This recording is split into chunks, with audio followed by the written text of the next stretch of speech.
Hello, everybody. My name is Lewis Lee, and this is Plan in Traffic.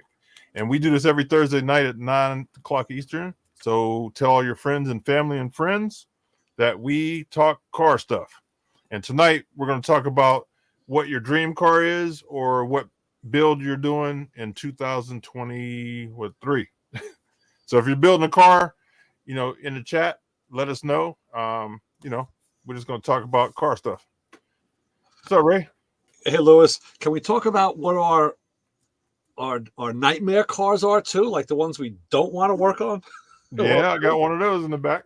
Do you? Okay. Oh, yeah. Because it goes both ways. Oh, yeah. And, With all the stuff I'm working on, I'm having nightmares on what I want to do. Like I want to do a pickup, an old pickup where I can pull it behind the bus, or I want to do an El Camino I can pull behind the bus, put my bike in, or I want to do a Jeep or something I can bug out in. My brain is just a mush. Yeah, I tell you, I give you a lot of credit, and because to think about driving a bus, something that long and big, and then to have something else behind it.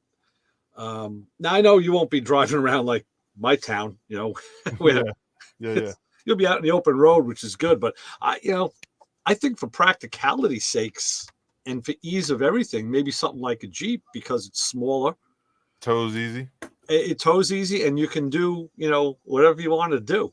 You go wherever you want to go with it. Plus, you can have protection. It's not fully open, and that'd be my, my guess. Yes, so many options. You know what I mean? It's or I could do like Dan was saying, I can do a trailer with a vehicle inside the trailer and the bike. Right. I have my shop there too. So right. That is, yeah. I kind of like that idea too. So then I got my Cadillac in the back. I want to do that, but I want to do others. You know what I mean? My bike, I want to redo that. Or maybe the thing is you just hook up with enough friends around the country and you pick up a couple of vehicles and you leave one of them at each one of their places. So you always have something to get in and drive. That's a thought. That's something. Yeah. So, what are your plans for this year? You got any motivating projects? Well, nothing solid on the block right now. I do know I have another car. I get at least another car in me that I want to do, and I want to do one of these Nomads that we have because I really would like to. It's just something that's been on my bucket list, and one of them is really a major project. Mm-hmm. But again, like I've always said, I wouldn't be restoring it where it would be anything near original. So, but it needs a floor from toe board to tailgate. So, the whole inside has to be done. And I was going to say, I was going to build it as a gasser. So, I don't mind going kind of, a little rough and tumble with it. Right. My wife won't be too happy with it, but what the hell? The other one, on the other hand, would be more of a nice driving, mild resto mod kind of car. And then I have the wagon, the wagon availability to tote stuff around. So yeah, I think that's the one I really would like to do. I just got to get a few. It's funny because my sister-in-law has the car, and her and my wife went out to breakfast last week, and I don't know what happened, what they were saying, however it came up. But my sister-in-law says, I know, Ray would like to do that car. She goes, and I haven't offered to give it to him or bring it over because, I know you don't want to have another car at the house. She says to my wife, right? And I said, yeah. And what did you say to that? What was your answer, dear? And, she was quiet all of a sudden. And I said, that's not the right answer. The answer is bring it on because I'm ready. So I said, next time this conversation comes up, I said, I'll make room. I said, and even if I don't have room here, I can find a place to put it at least. Yeah. You got enough friends. The thing is to get it, and then I'll deal with the rest of it later. Right. So earlier today, I might have picked up a 2002 GMC Sonoma. Oh, okay. 4-door. It's the ZR5. Okay. Bad transmission. So I got to make a couple calls and see what I'm looking at on the transmission. But Okay. I might grab that just to beat around, good on gas. Yeah, probably better than the F-150, right? Yeah, F-150 is killing me. Yeah. Yeah. Yeah, well, that's good. Yeah, why not? Yeah, just got to get a good tranny shop that you trust. Yeah. So that's that they do that stuff all the time. So yeah, I'm gonna call around tomorrow. So we got the fellas in the chat. Let's bring them in. Yep, let's do it. Brian, bring another Brian. Brian, hey guys, what's going on? And Brian. Hey fellas, can you hear me? Yes, sir. How you doing, Brian? Both Brian's. No class. You got unmute. Oop. Paul's muted. Paul, you're muted.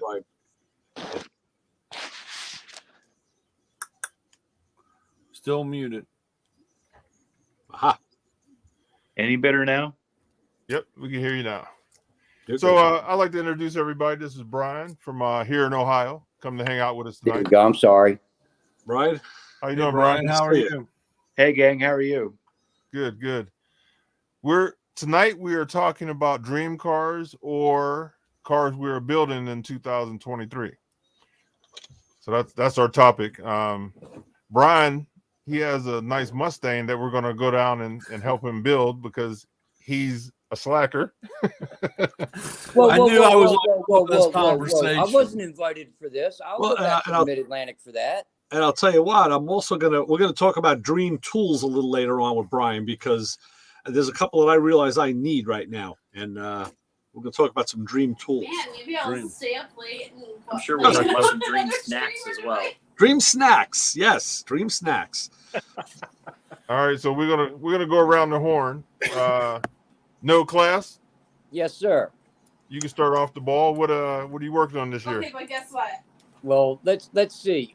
My entire life, I've done nothing but play with dream cars for other people. Well, I played three. I've been able to get the Model A together. I'll give a quick plug here to Chet. Chet that was on your show a few weeks ago. Chet Challenge is coming up at the Moonshine Mashup. So the car that was originally started for the 2020 International Radical Rod Build-Off Drive-Off came with me to Texas.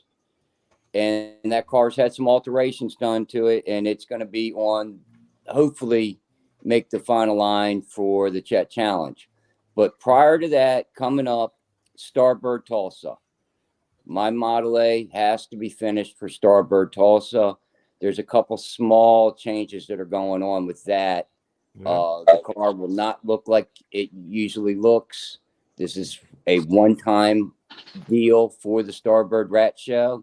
I'm not going to disclose what it is. If somebody wants to know, there are some pictures of the progress going on Facebook. Yeah, I've seen a couple little things.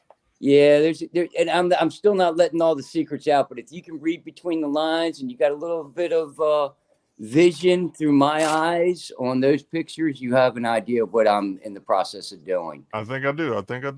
And I think it's going to be pretty wild, but I enjoy driving my car long distances, and I think it might just be a little too much to consider going long distance and being able to hear a radio. You're going big dog. So this is, like I said, this is a one-time thing. It is only for the Starbird show. It will be changed back after the shows to be used this summer. Okay. And again, I got I don't know, you've seen the pictures of the shop that I'm in now. Nice. Hundreds of project cars. They have me on a different car with a different problem every day, and it's incredible. It's like, you know, again, I got a dream job. How many cars does that place hold? Because it was a large amount. I don't know. I'll tell you what, one day next week, I'll actually count what's in the building, not what's on the books and in line, because the back lot is twice the size of the building and it's close to full. Wow. And there's some really nice stuff. Not too many exotics, nothing new. Everything in different states, from complete, just nothing but a bare tub, all the way to complete cars that haven't been disassembled yet. How many of those get worked on at one time, Paul? Well, we got 18 employees or 15 employees. He's open from 6 in the morning till like 8 or 9 at night, running 3 different shifts. Wow. At any given time, you got 18 people in there. We're working on at least 10 cars at any given time. It's not real fast paced because you can't have fast and quality control and good turnout. Right. Oh, So, boy, I see that every day. How do they handle parts ordering and and delivery and stuff like that? How does that chain work? there's 2 gentlemen that are in the shop that their primary job is to coordinate with everybody to make sure that you are ahead on parts, that the parts that have arrived are correct before they're even handed to you. They got a pretty good process in place, and it's again, I've been there 1 week now, so I catch on quick that they're pretty good. They're still working their system out to a degree, but they know what works and they're sticking to it. They're not trying to change something that already works. We're still seeing a supply chain problem. I told them I needed an alternator for this Corvette I'm working on today, and I said, all right, it was 2:00, 2 in the afternoon. I said, I need, get me an alternator, and I figured he'd have it by tomorrow. He calls up the local parts place and says to me, next week they'll have it here by Monday. On Monday, it's just a freaking Delco alternator. Well, let me ask you this: what year Corvette? 85. Okay, so the vehicle's 30 years old. The warehouses aren't keeping parts for older vehicles anymore. They're all sending them back to whatever central location it is.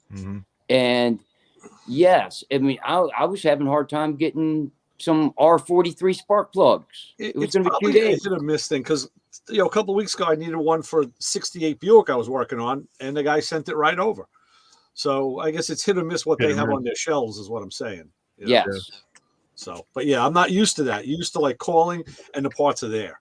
Well, the supply and demand thing is a big part of it.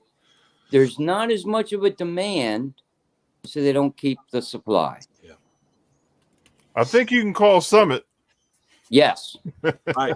Well, it's interesting because one of these tools I was looking at, when it comes up in my, is like Summit sells it and it's in stock. So, Brian, if you can't come through, I don't know. I may have it may be the other guy here. The other Brian. Another Brian. All right. Can you guys hear me? Yes. All right. So here's the thing. Yeah, he's exactly right that you do have to take a look at supply and demand. But our customers are different than your average Napa or AutoZone or O'Reilly's or whatever. We do try to keep everything in stock. And if we're not, let us know. But yeah, it has been problematic. One thing that has been interesting that I've learned, because I've only been with the company for about 7 years, and I was with the company with another aftermarket company, for 15 years prior, is that we started by having stuff in stock. And I hate to say that other companies went out of business because they didn't have stock, but our owner, and it's still owned by one single man, still to this day, it's not a conglomerate, right?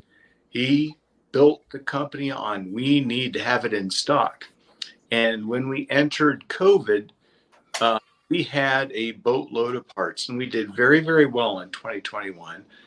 And 2022, we did pretty well because we had a boatload of parts when everybody else was struggling.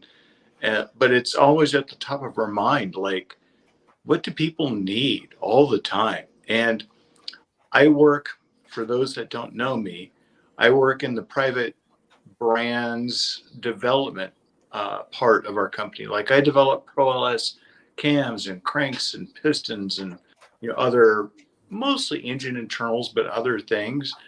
But the people I've been introduced to within the company, and it's a bunch, are all about inventory, and they are pretty awesome people, enthusiast all. And I don't want to advertise for the company. I'm just saying that Yeah. I've been amazed at the quality of the people, that I've been working around for the last 6 years. Nice. Yeah.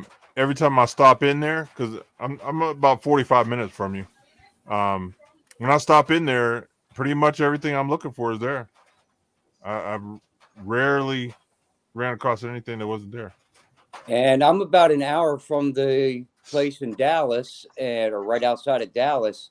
I keep being told to go, and I have yet to make the time to go over there. So one day next week, I'll go down to the retail store in Dallas. Please do. So that the Dallas store is our newest addition.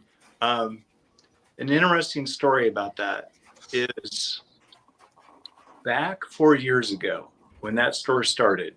If you remember, if you didn't have a physical location, you didn't have to pay state sales tax, right? Right. And Okay. then when we opened that state sales tax store in Texas, a huge percentage of our customers, which are a huge percentage of our customers because they race all year long, minus 3 weeks, right? Mhm. Oh, this sucks because now I'm paying 8%, sales tax or whatever. And they've rapidly changed their mind. They're just like, okay, I am racing down in Houston. I break apart on Friday night. I run up to Dallas Fort Worth. I grab a part. 5-hour drive. Bingo. And they're racing the next night. And that was a good decision because, frankly, now everybody, Amazon, all the rest, are now having to charge sales tax. So now we're all on a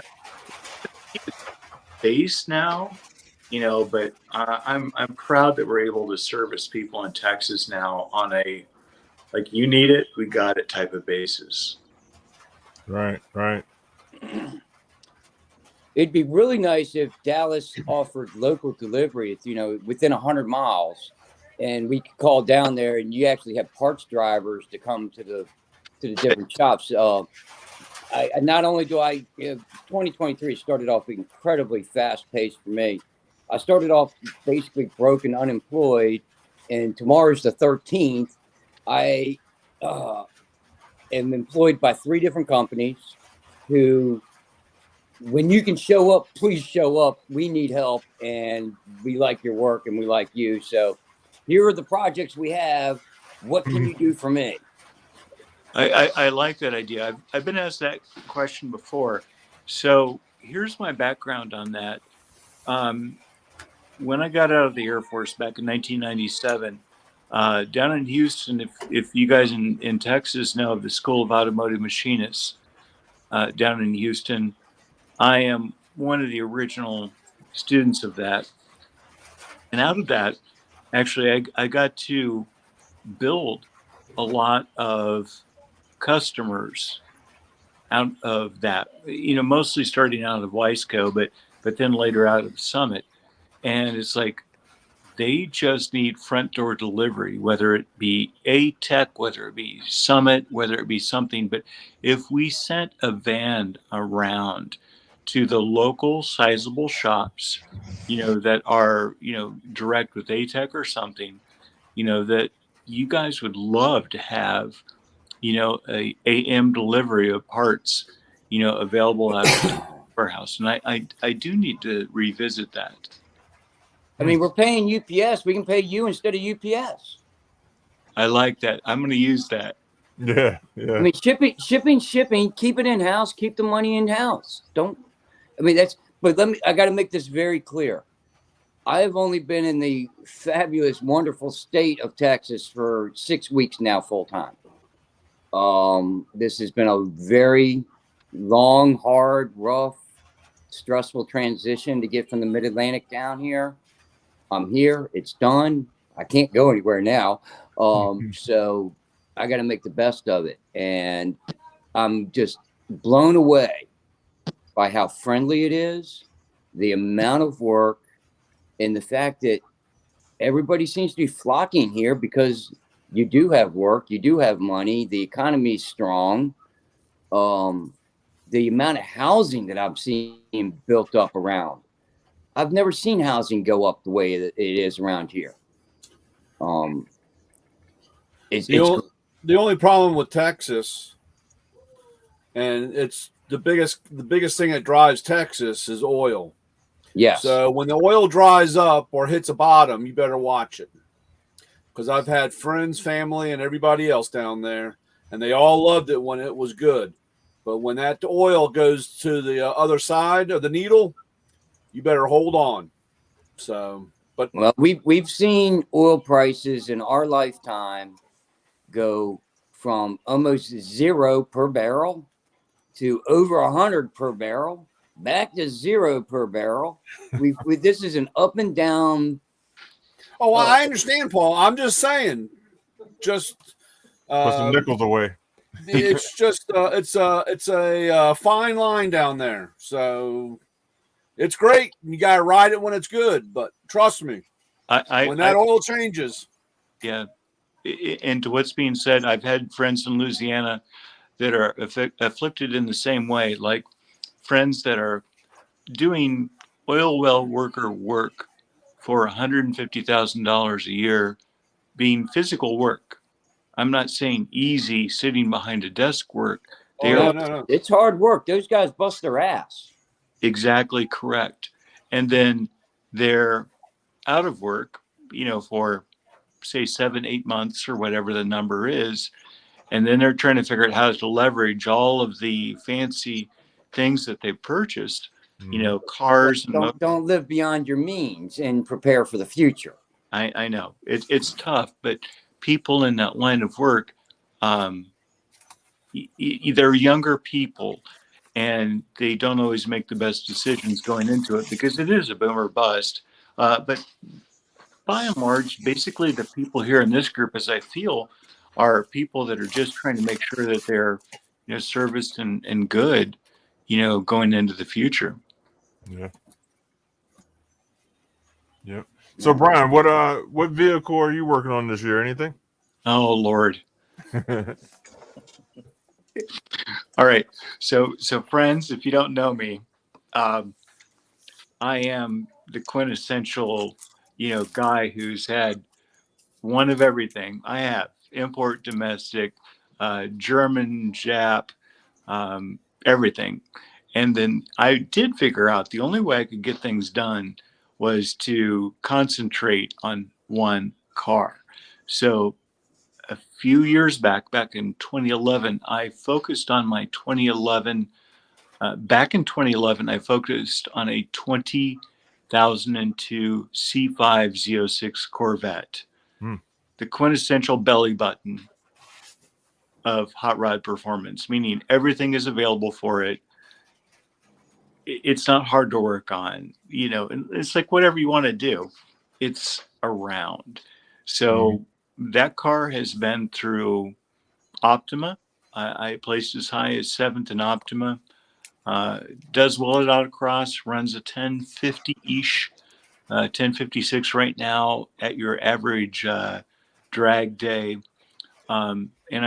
This year, I decided I was going to go ahead and try to move that weight distribution from front to back so I could get some more hook in the back by moving the radiator, basically the water lines, some other stuff like that, and try to seal off the front some more aero. So I'm not sure if it's all going to happen this year, but yeah, that's basically what's going on with my 2002 C5Z. Is it's LS7-ish powered, stock-ish appearing, at least in terms of it having a license plate on it. And then I'm trying to get more rear weight bias on it so that I can try to make it quicker. Yeah. So your thing there at Summit is the internals. So I'm sure you dug deep into it. Yeah. Okay. So in terms of what we're going to be doing through the course of this year, is I came from Wiseco Piston for the last 15 years because it sounds to me like this group is mostly a professional group where I came from just doesn't so much not that it doesn't matter, but I do need to be careful about what I say. Mhm. So I worked 15 years at Wiseco Piston. I worked closely with Tom Molnar, a great friend of mine at K1, who sold his company, now runs Molnar Technologies.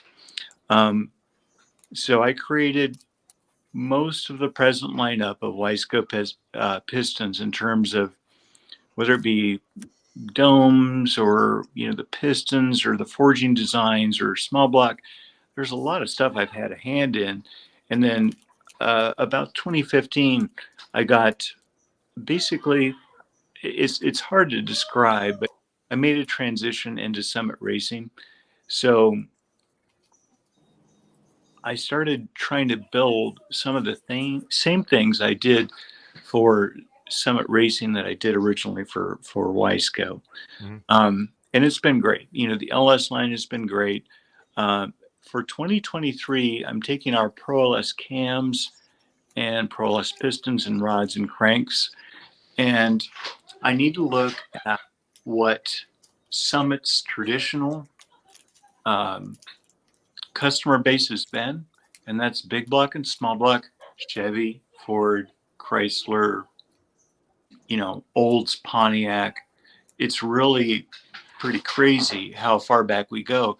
But I want to introduce some of those newer technologies of what we introduced into this product line into those older engine platforms, price them correctly, and then make all those people happy. And that will be a happy product line, for the next 20 years. Mhm. And then I want to, forward, with Hemi, Gen 4, Gen 5, Godzilla, those types of engines. So that's kind of the direction I'm going for 2023. Okay. Now I got a chance to look at the Godzilla at PRI. That thing's going to be a beast. They scaled everything up 5%. And when I say that, it's almost literal. Like you can look at the cranks and the cams and the block and the heads and the valves and everything that they did. And they're just like, we're going to take the LS and we're going to make it 5% bigger and better, Yeah. because they knew that it was their last swan song, and I'm looking forward to it because I'm not a fan of swapping LS engines into a Fox body any more than anybody else, but if somehow there become enough Godzilla commercial motors, like commercial vans, as a for instance, like if somehow within 10 years, Ford is able to get enough commercial vans out there, commercial trucks, where people are taking LS swapped vehicles and converting them back into Godzilla, how cool is that? Yeah. Yeah. Yeah. I tell you, they were building it throughout the week at PRI, and watching the parts go in it, like you said, it's a beast. Terry was looking at it a little funny. You know what? We'll get him. We're gonna get him. Yeah. I wasn't there. I didn't see it. Can you guys describe exactly what Godzilla is? It's the So new. Oh, that's go ahead.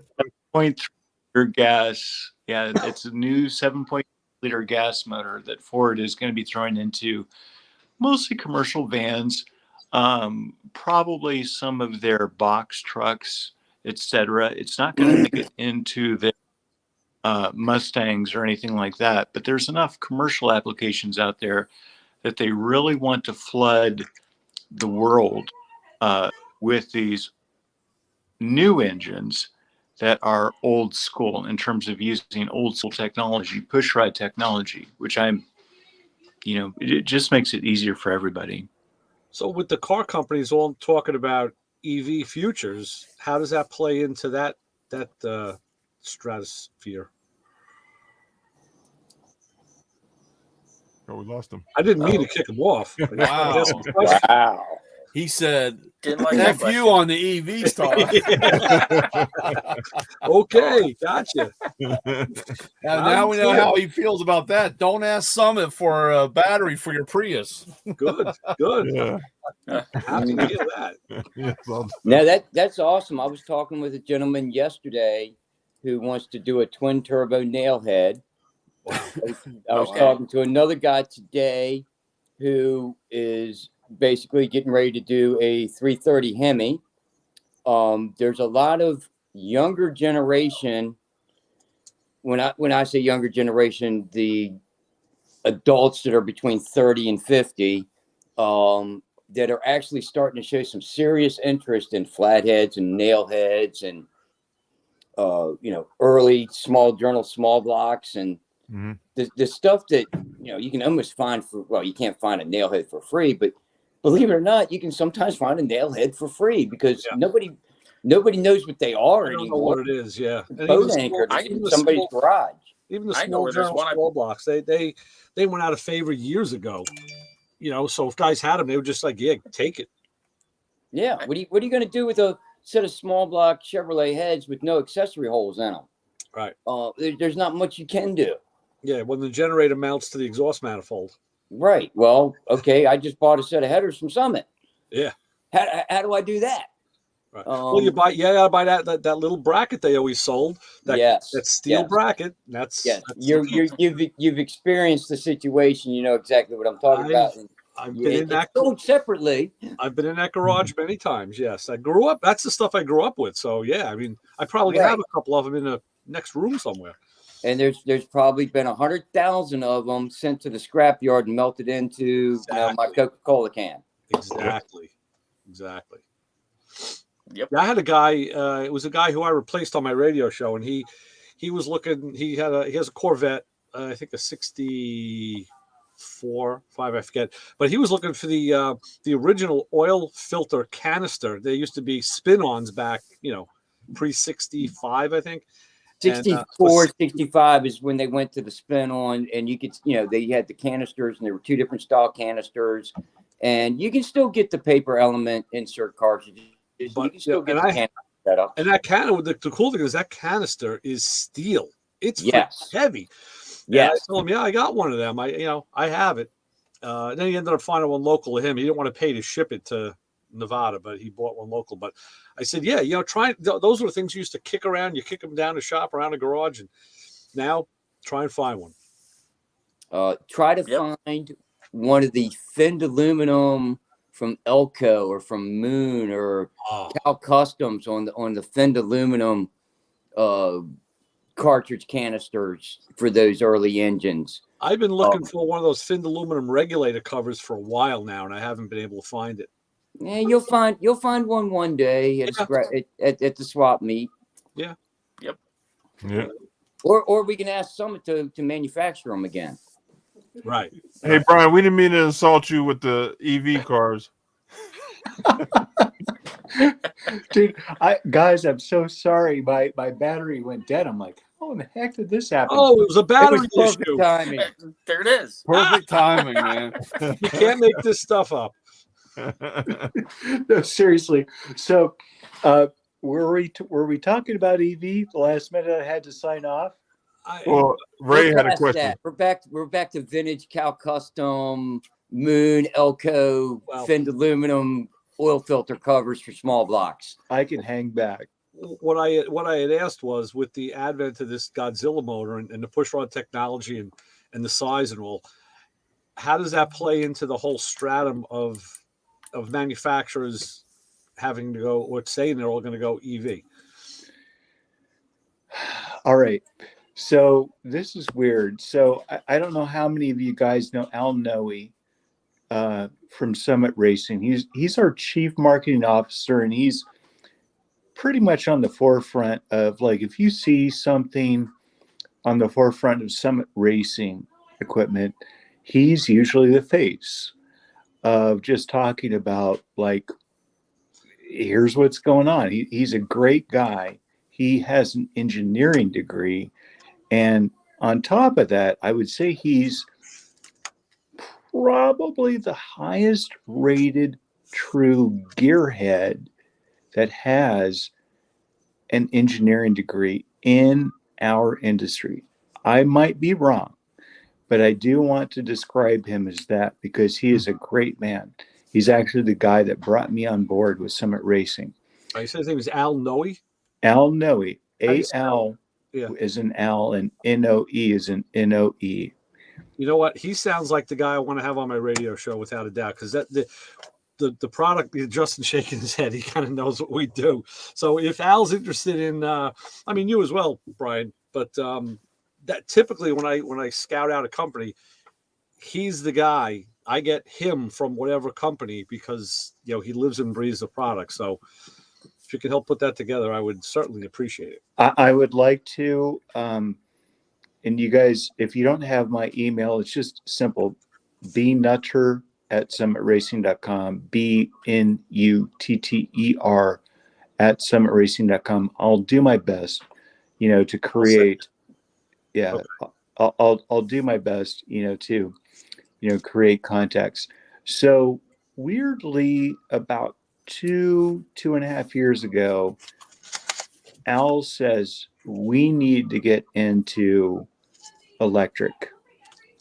And we also not need to be seen as electric. He didn't say this exactly, but there's a lot of pushback against electric, from some customers.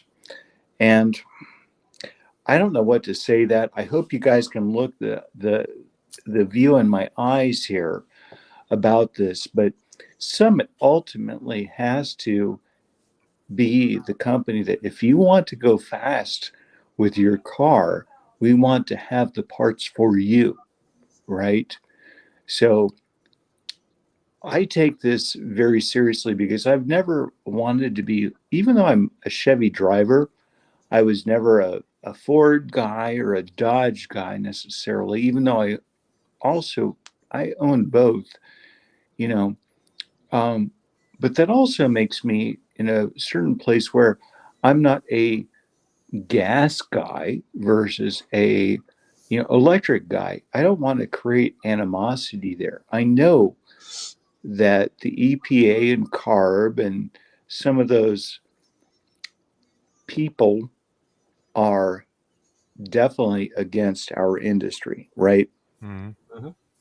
So I guess my point is that we want to service Summit wants to service people that want to be enthusiasts and help their car go faster, right? That is how we survive going forward. So we bought a Model 3 dual motor. And Al is an interesting guy. So we bought this dual motor, used, by the way, because we don't have all the money in the world, dual motor. And he says, I want our dual motor to go do everything that a car can do. So he put me in charge of it because I have a kind of a diverse background in terms of racing. So he wanted to go autocross, road track.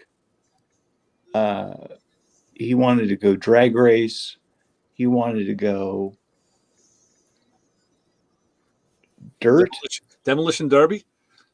Almost. That's I can probably help where you it's out going with to go that. next. Yeah, and then land just- speed. yeah. So here's what's weird is we took this car to Sonoma. We did have to trailer the car from Ohio to Sonoma, and we went around the Optima, or actually the Holly, high voltage event. We did that. But we have also taken drag race. We've also road coursed. We've, autocrossed. We've actually even,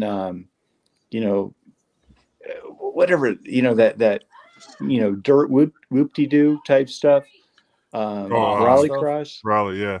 Yeah. So we've done everything. We beat the crap out of this Model 3. Nobody's ever done it before.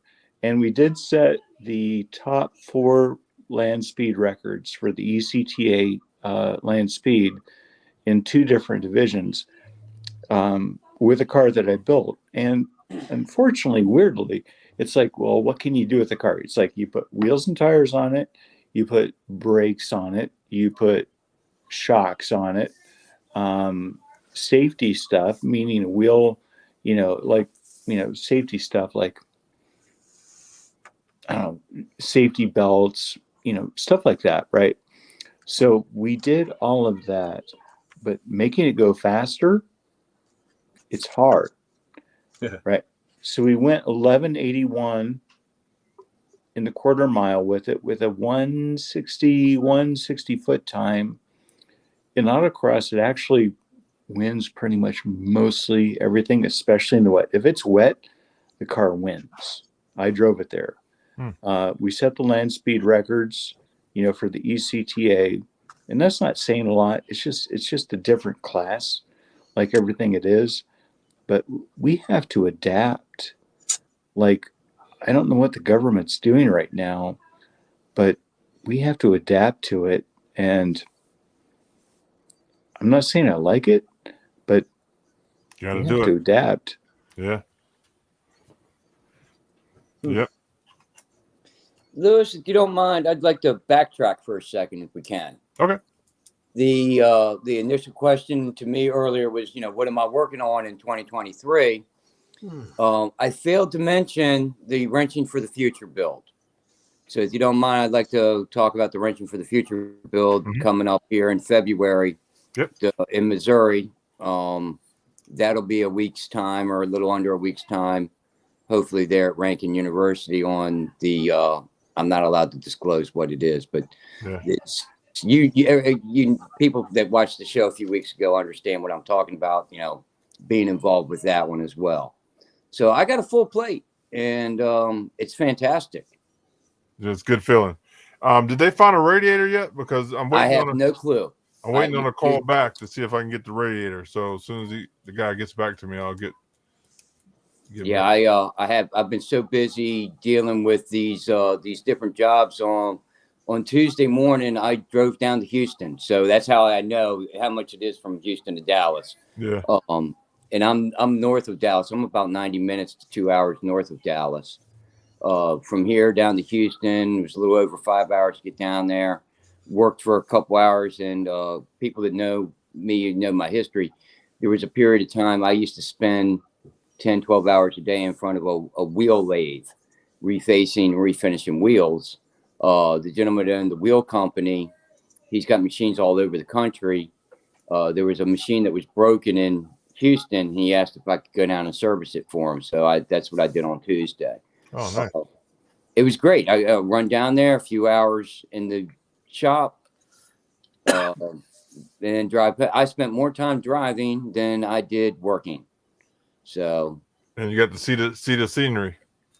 Houston has changed. I haven't been to Houston in 20 years, and Houston has changed, but everything around it has, and everything around it looked fantastic. Yeah. Can you tell me what you saw from there? Because I lived on the School of Automotive Machinists it's on Antoine, right? It was not a great place even then, but Well, I'll say this to try to be as nice about it as I can. When I was done with the job, I was paid in cash. My fuel light came on my Honda, and I'm hitting the highway, and you're in Texas. You don't hit the highway with a fuel light on. So I pulled into one of the gas stations. They all look the same. It's all in the same neighborhood before you get on the highway there. And I locked my doors and sat in my car and had to think for a second. Do I really want to get out of my car? It's still daylight hours. Hey. And awareness. What I ended up doing was I kept the money in my pocket. I reached over, and instead of going into the store like I would have done, paid for $20 worth of gasoline, gotten a couple Coca-Colas and a pack of cigarettes. I had one cigarette left in the pack. I had zero Coca-Cola. Exactly. That tells you how serious this situation is when you know I had zero Coca-Cola and only one cigarette. Hey, wait, let me stop 1 second. Listen, Paul when he came up here to help me on my bus, he brought his own supply of Coke. I'm like, where all this Coke come from? It's Paul's. Do not touch it. Okay, Paul, go ahead. So, as you know, these are my two vices. 1 cigarette, 0 Coca-Cola.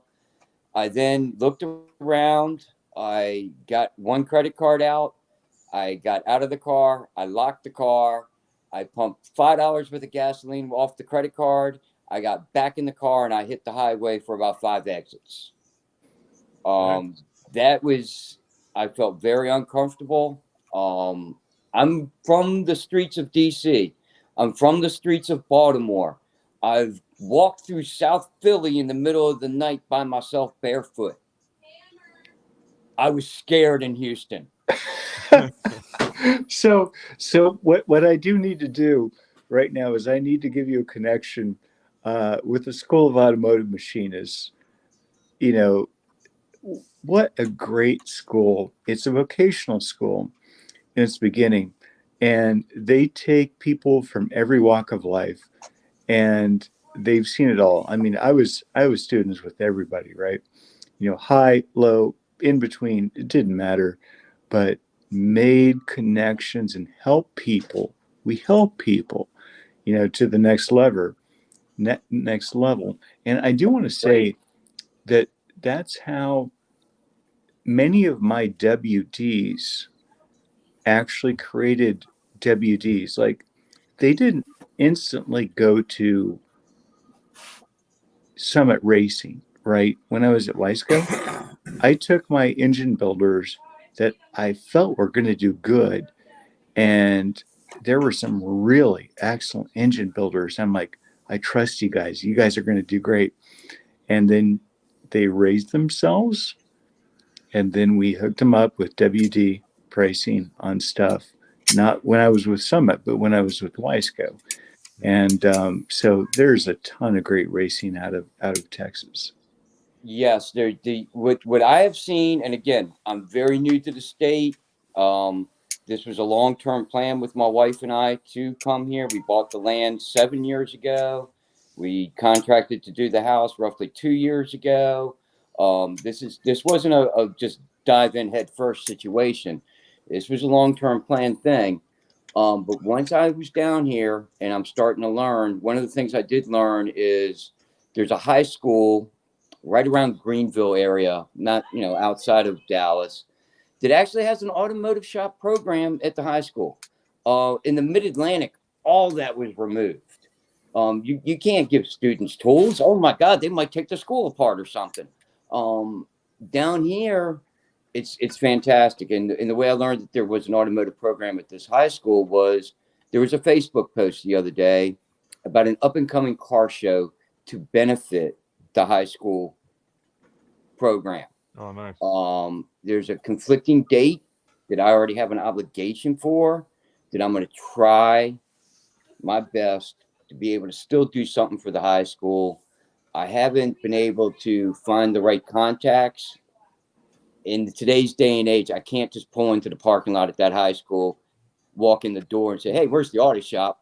The SWAT team would be called. This strange man started walking through the school door. Barefoot.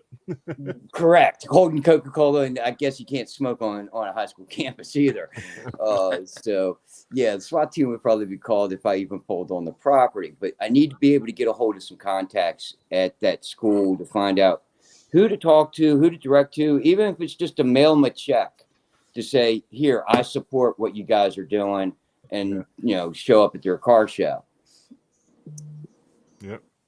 We got to support them, man, because the future is the kids, man, and a lot of them are getting in trouble because they don't have nothing to do. Well, the fact that, they took shop class away, woodworking, metalworking, automotive, electricity, plumbing, all the industrial arts. I don't think they have home ec anymore, do they?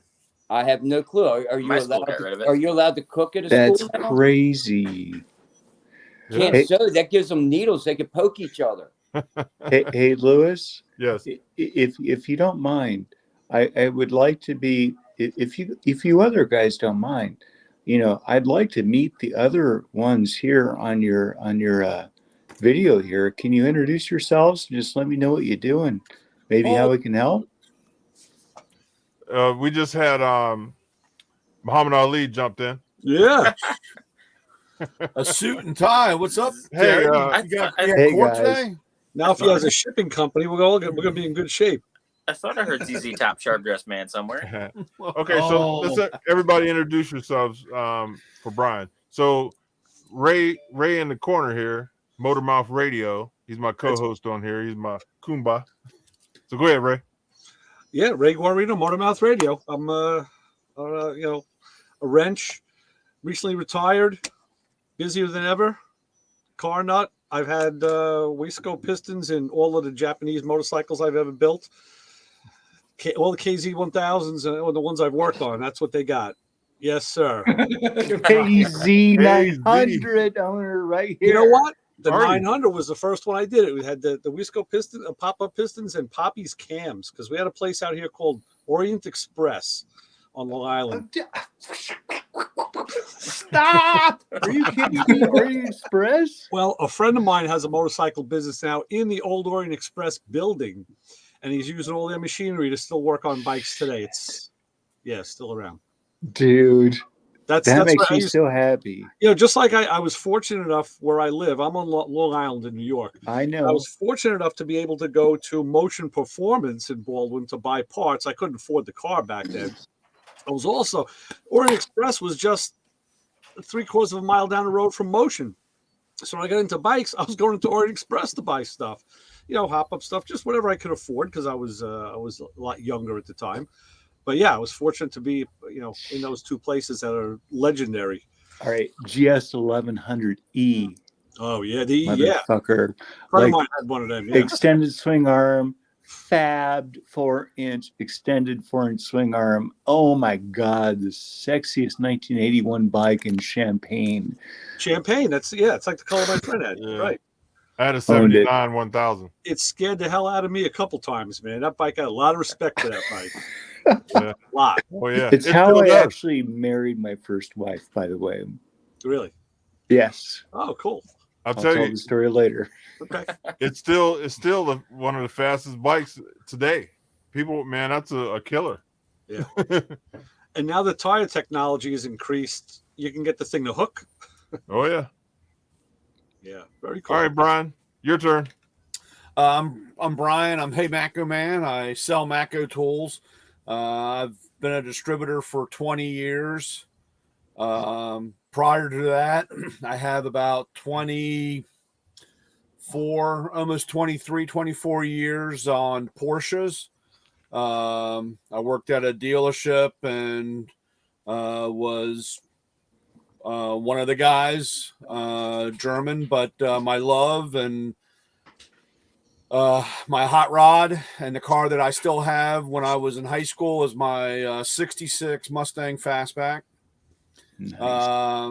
I took it apart and redid all the sheet metal and the floor right before I bought the house, which was 20 plus years ago, and it's still in a million pieces. So we're all going to gang up and go down there and put it back together for him. That's gonna change. And I'm hoping, I'm trying very hard.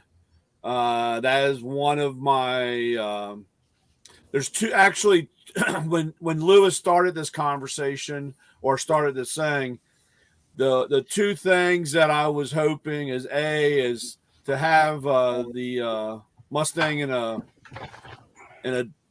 hopefully a driving or a very close togetherness, and I would also like to get my 87 Audi Quattro, my 4000. Back together. It's been sitting because it needed a clutch, and I know, unfortunately, the only good thing is at least I ran it out of gas before it sat. So with all that CSI stuff, hopefully it won't be too difficult to get back up and running. But It won't. You Yeah. ran it out of gas, you'll be fine. Yeah, I know. Well, that's like I said. Mineral spirits will clear those injectors out without any issues. But other than that, like I said, well, our job here has been to talk Brian off the ledge and tell him, don't think about two cars, think about one. no, car. think about one. No, Mustang. that's absolutely right. And we're making progress. I've actually, unfortunately, as you can see in my collection of stuff here, that I have cleaned out a lot and have gotten. Unfortunately, I did have a little bit of a stumbling end of December and the beginning of this month, but we're working on it, and hopefully, with the help of all my friends and new friends, that we'll get her back We on. get that We'll LS&N get it. Mustang. All right. Yeah, get that L. And now, Terry, don't make me come down there and straighten that No, tie out for you. All right. If we have Audi power, if we have Get Audi that LS right power, in that Mustang. damn, Audi power is so damn good. It Yeah, I sounds so good. love the sound of the 5-cylinder. It's usually it has a cam in it. I had a motorsport cam, and it was always funny when the car ran. When I drove it every day. Every once in a while, you'd sit at the gas station and it'll be running, and somebody will just like trying to figure out, like what's going on here, and then you tell them it's a 5-cylinder, and of course most people don't understand that, and they'll be like, a 5-cylinder, so it was always interesting. Yeah. I had I had the cam, and I had a Flowmaster on it, so it had a pretty good sound. It was interesting. Yeah. So good. Keep going, you guys. All right, Terry. You already know Terry. Yeah, I know Terry. Oh my God, I know Terry.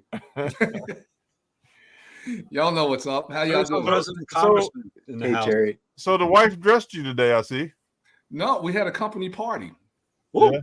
And I'm just actually getting home. And see, I wanted to run on here. I was like, I got to hang with my boys because I missed a couple of weeks. Yeah, and I was like, I looked at the clock. I was like 10:30, 9:30. I was like, all right, I can do it. Let's do it. Didn't even have anything to eat yet. So listen, that's how I much was I love waiting you. to tell the story about how you're making me cut a bumper in half. Yes. Yes. We haven't got to that yet. We'll get to that later. Yeah. Yes. We might be having a what's it called? A spoiler for a 65 GTO. Mm-hmm. Ooh. Yeah, I might have a front air dam for a 65 GTO. Yeah, it's gonna look good. Which would also Damn cover the thing's hot. 64, I believe. He makes his stuff out of metal, correct? The spoilers of metal. Yes, metal. Yeah, that's what I thought. I don't know if you guys ever heard of the guy named Spoilers by Randy. Yeah. He makes these spoilers they're like the spoilers GM should have made. That spoiler that I got on my 71 Chevelle, that's a spoiler by Randy. Okay. And he makes these metal spoilers. And Ray asked him if he makes one for a 65 GTO, because he makes them for a 66, 67 on up. See, the beauty of it is I saw the video. I saw Terry did a YouTube video where he showed the spoiler before he mounted it. And I said, hey, I've always thought about putting one of those on my car, but I didn't think it would look right on a 60s car. And I went to Randy's website and saw that he had pictures of them on a 6 and a 7 and said, damn, that does look good. That will look good on my car. So what, Brian? I'm still trying to get over Terry's kerchief. Yeah, right. Pimping without a license. So Terry put me in talk to Randy, and then we had a conference call yesterday. And the thing is, he doesn't have the 65 bumper to make it fit right. So I have 3 of them. So I was thinking of how to send this guy a bumper. They're kind of big, but my thought was maybe just cut it horizontally because he only needs the bottom part. He only needs the bottom piece. Bottom mount. Yeah, it cuts on the weight off. Now, Now, my buddy at the shop said even to go one step further. He said, why don't you make a plate so that you can cut it in half again and have like just two halves, and then he could just put bolt the plates back together and put it back in one piece form. So Yeah, I don't know if you get over what 100, well, I can't remember what the size is like 100 inches, or that's when it gets real expensive on the UPS stuff. I didn't measure the bump. The car's got to be 4 feet wide. Yeah, I've found that you can ship stuff like that on Greyhound. Yeah, it's a lot cheaper. That's what my buddy at the shop was telling me. Greyhound, yeah. Yep. Right. Or This guy has somebody to bust on. You could also ship the whole bumper Fastenal. Yeah. I thought of Fastenal too, yeah. Yeah. So I'm going to work There's a on that and fastball see. for him. Yeah, we'll see. All right, Jason. Justin. I actually get called that more than Justin, so don't feel bad. Yeah, I'm Justin Erwitz, Slingshot 302 on social media. I'm a hot rod builder, fabricator, mechanic, whatever at America Gas or Hot Rod Shop in Saginaw. Up here in Michigan, we're a full service shop. We do engine swaps, suspension, paint body, metal fab, you name it.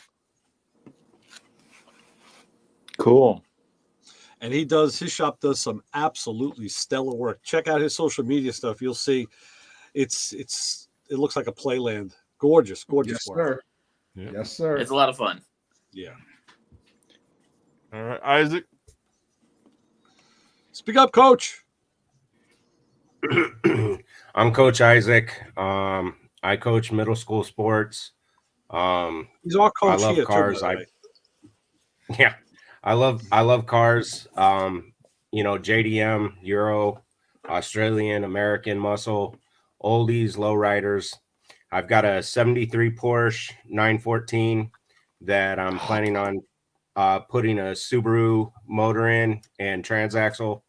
And then I want to do a custom wide body, take out the pop-up lights and widen the fender lights where the turn signals are and make those headlights. And then Pop-ups, gotta keep them. God, Pop-ups. I might get it. I'm sorry. I had a 73 914 pop-ups and my almost last of the pop-ups, 02 C5Z pop-ups. Keep them, never forsake. I love a 914. I might get a second one and keep pop-ups on that, keep it more original, and on this one do all the wild stuff. And then I've got a 72 Chevelle it's actually my wife's. I brought it home for her. I didn't know that. Yeah. Yeah, you missed that week. Yeah, that was a week that you weren't in. Wow. And then I've got a 72 Dodge 4x4. I think it's a W250, 3/4 ton, 4-door, short box. Wow. Yeah. That's rare. rare. Right? Yeah, those are my projects. And then I've got my 95 S10 Blazer, but that's kind of the daily, but that's something I want to kind of play with too. That's the lowrider. Yeah, I have a mild drop on it, but I'd like to maybe not completely lay frame, but get it nice and close. Yeah. Little mini trucking. Yeah. Sweet. So you already know me, so I want to introduce myself. So it's what's interesting about Summit Racing. I don't want to take up any extra time here, but I've been around a ton of other associates that are really good about other different things: paint, body, Chevy, Mopar, Chrysler, Ford. It's like there are lovers of everything within my company. Mm-hmm. And the other weird thing is that a lot of my associates have been there for over 30 years, right? I've been there for a little over 6. Yeah. And it's weird because it's like there are people there that just choose to be there, no matter what the pay. They're just like, we like working for this company.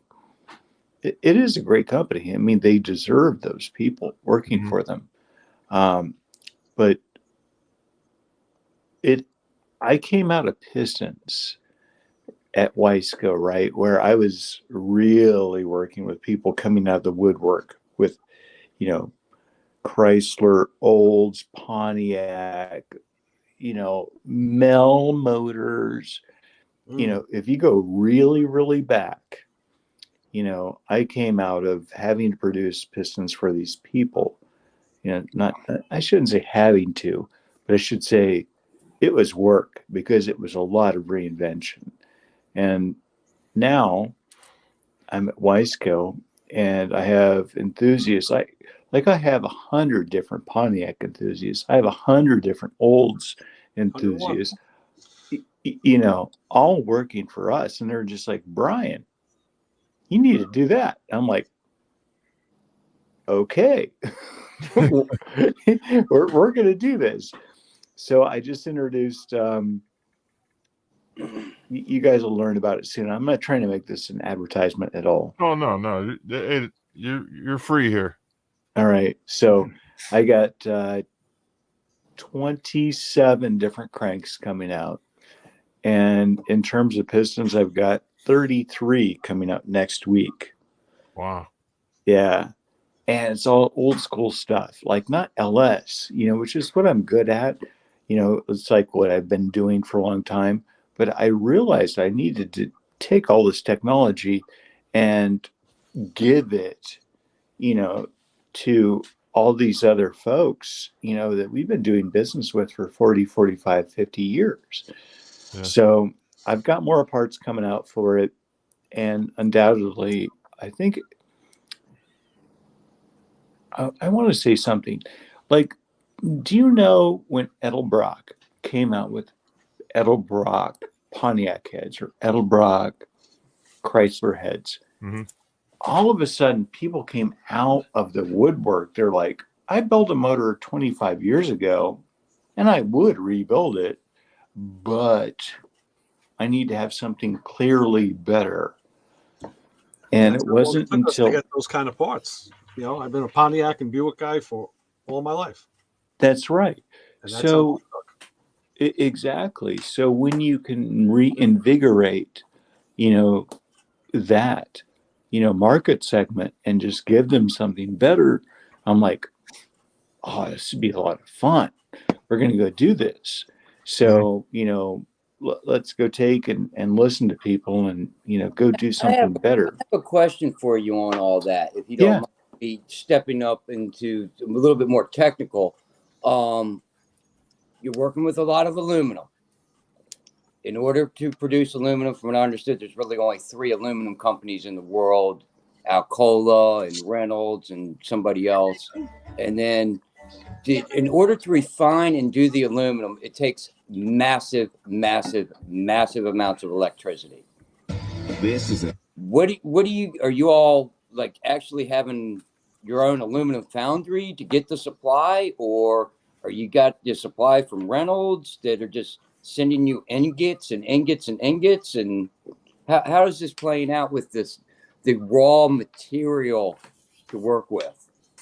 All right. So between you and me and all of us. And the thousands of other people watching. Yeah, we're live. I know. But, you know, I can't be dishonest.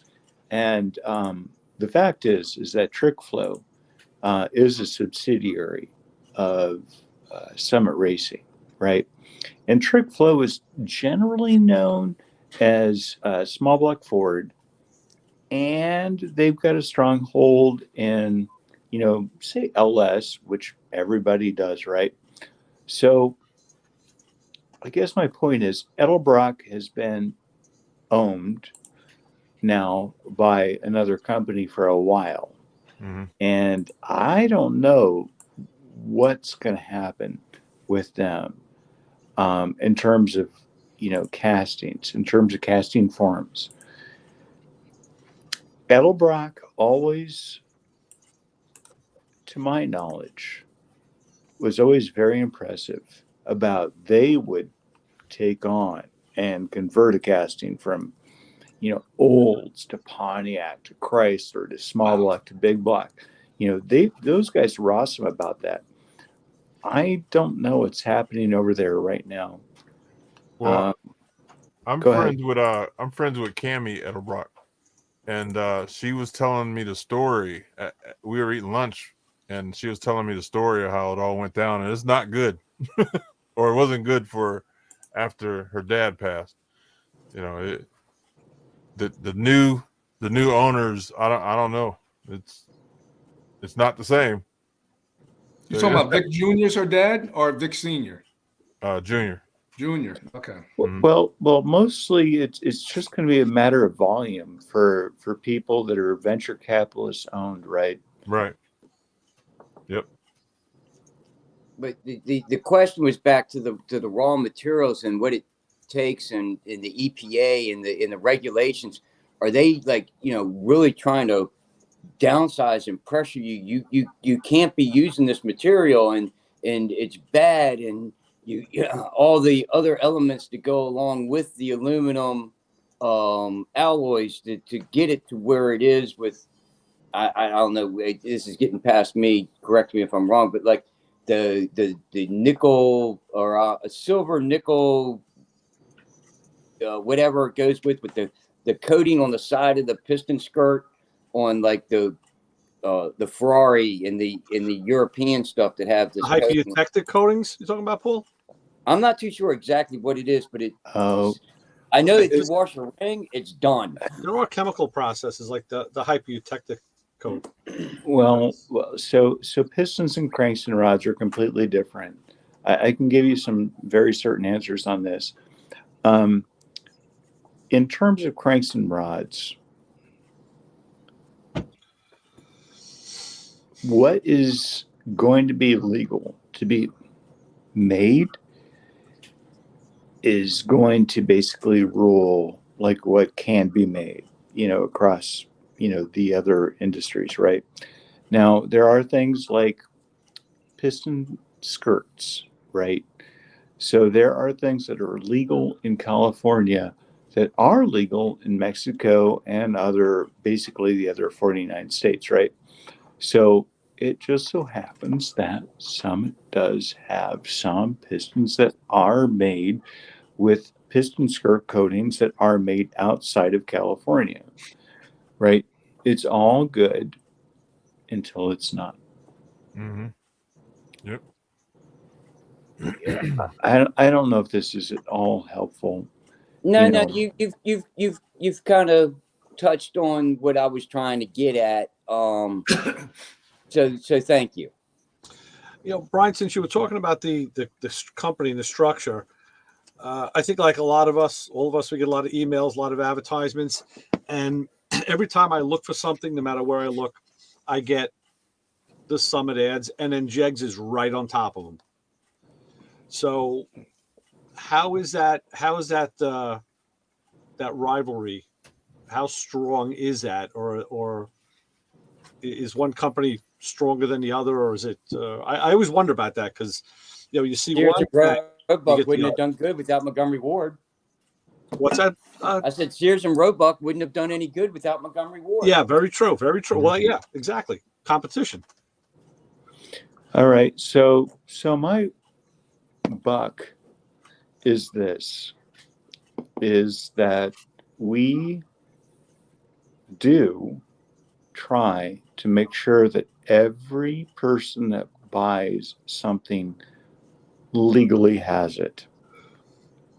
And I know it sucks for somebody that has a 1983 something or other. I can't help you. You chose to buy something from 1983, right? But 1974, 1975-ish and prior, you're allowed to have it. In terms of headers, we will not sell to somebody that identifies as having from 1975 and newer headers. As a for instance, like if you own a 1979 Camaro, we can't sell you Camaro headers. I'm sorry, we can't. Why? It wasn't our decision. It wasn't our decision. Right. Do you understand that? Where did that come from? Who mandated that? Big brother. Let's move on. You're right. Okay. I mean, I'm sorry, I didn't say that. Somebody else said that. Can you build? It's really Can you sell the header it's build really kit? I'm stop. I have to stop. I'm really fucking pissed off about this.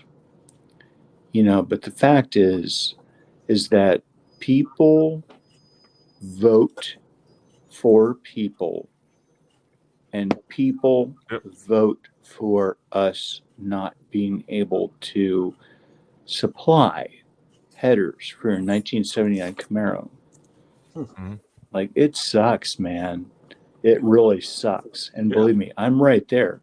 But we are always 100% diligent in making sure that we follow the law. Yeah, that's what it should be. Yep. Well, didn't Headman or Hooker or somebody actually start offering headers that had the AIR tubes already part of it? It was they met carb mandates or whatever, so that you could sell a header for a 1985 Monte Carlo. So the answer there is that if it is something you have for something from, say, 1993, right? You have to pay for a very extravagant. I mean, it is a huge amount of dollars. So if you have a 1993 Ford Mustang and you want to make a set of headers for it, you have to have it tested. It's going to cost a buttload of money. And yeah, you have to sell a bunch of parts to make it so that it even makes any sense to develop the parts to begin with. This is why we need to bring the automotive shops back into the schools and teach these kids how to TIG weld some stainless so they can make their own headers, and nobody knows that they put a header on their car except for them. Mm-hmm. Yep. I'm not saying that, but yeah, maybe. If you want it done right, you do it yourself. That's it. That's it. Yeah, until you have to go through your yearly inspection, and that doesn't fall within guidelines. See, we don't have that here in Ohio. We're lucky so far. Well, you wait. Oh, so my Honda passed Texas inspection with bad wiper blades, bad brakes, and burnt out light bulbs. I'm happy as can be. I tell you what, Pennsylvania don't play around, man. They will. Maryland didn't play. I mean, Brian will tell you Maryland doesn't play a Maryland state inspection and every 2 years on the emissions, and I'm happy to be out of the state. I bought a lot of cars from PA because they couldn't get them past this inspection. I got it. Can I tell you guys a story? Mm-hmm. All right. I've got non-verters on my C5 C06. And what non-verters are basically tacked on, shields that when a guy who is 60 years old, which they are, they're just like, I'm going to get on underneath your, 2002 Corvette, and the guy's 60 years old, and the guy's like, I can't grab on underneath that stuff. He puts a mirror underneath that stuff. And yeah, it does have shields. It has non-verters, meaning it has these weirdly shields. I shouldn't say this, but they look like, yeah, it's passable. And the dude, I got a 247 at 50 cam in my C5Z with an LS7. And the guy's like, fuck it, I'm done. He doesn't care, right? So he's like, he's off the hook, right? So I get the guy off the hook, and I don't know what to say, man. I'm trying, but I can't break the laws. No, so I know in the state of Maryland, basically they did away with the IM40, they did away with the bar, whatever. There is no more sniff, there is no more dyno. Everything's just OBD2.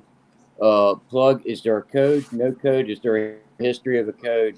And that is it. So as long as your onboard computer has communication with the state's computer and it looks correct, you're passed for another 2 years. Brian, how far off am I with that? Oh, you're there as long as your readiness codes aren't screwy. that's usually the biggest problem. Somebody goes and gets the car fixed, and they don't have the readiness codes set. Yeah, you got to drive for like 50 miles or something like that. Right. You got to go through Yeah. a couple drive cycles, and they drive down, and of course it won't pass because it's not in line with the computer. And of course they come back and say, "Hey, my car didn't pass," and it's a whole cluster, you know.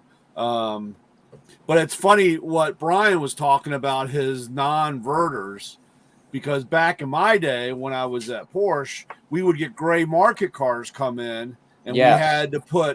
we had to put air pumps, or we had to do whatever emission wise was legal at that time. So I can't tell you how many gray market cars we just kind of hung the parts on. The guy would drive up to the port of Baltimore, and the inspector, I don't know if his glasses were dirty or whatever, but they would give the okay for the car, and they would come back around, and we would unhook the things and just throw it back in the box, and they were on their way. But those were the days back when we had gray market cars. Those Paul probably did a few of those. A lot of Ferrari exhaust systems, gray market out of Canada Ferraris that came into the States, and again, it was Port of Baltimore. It was a lot of turnover.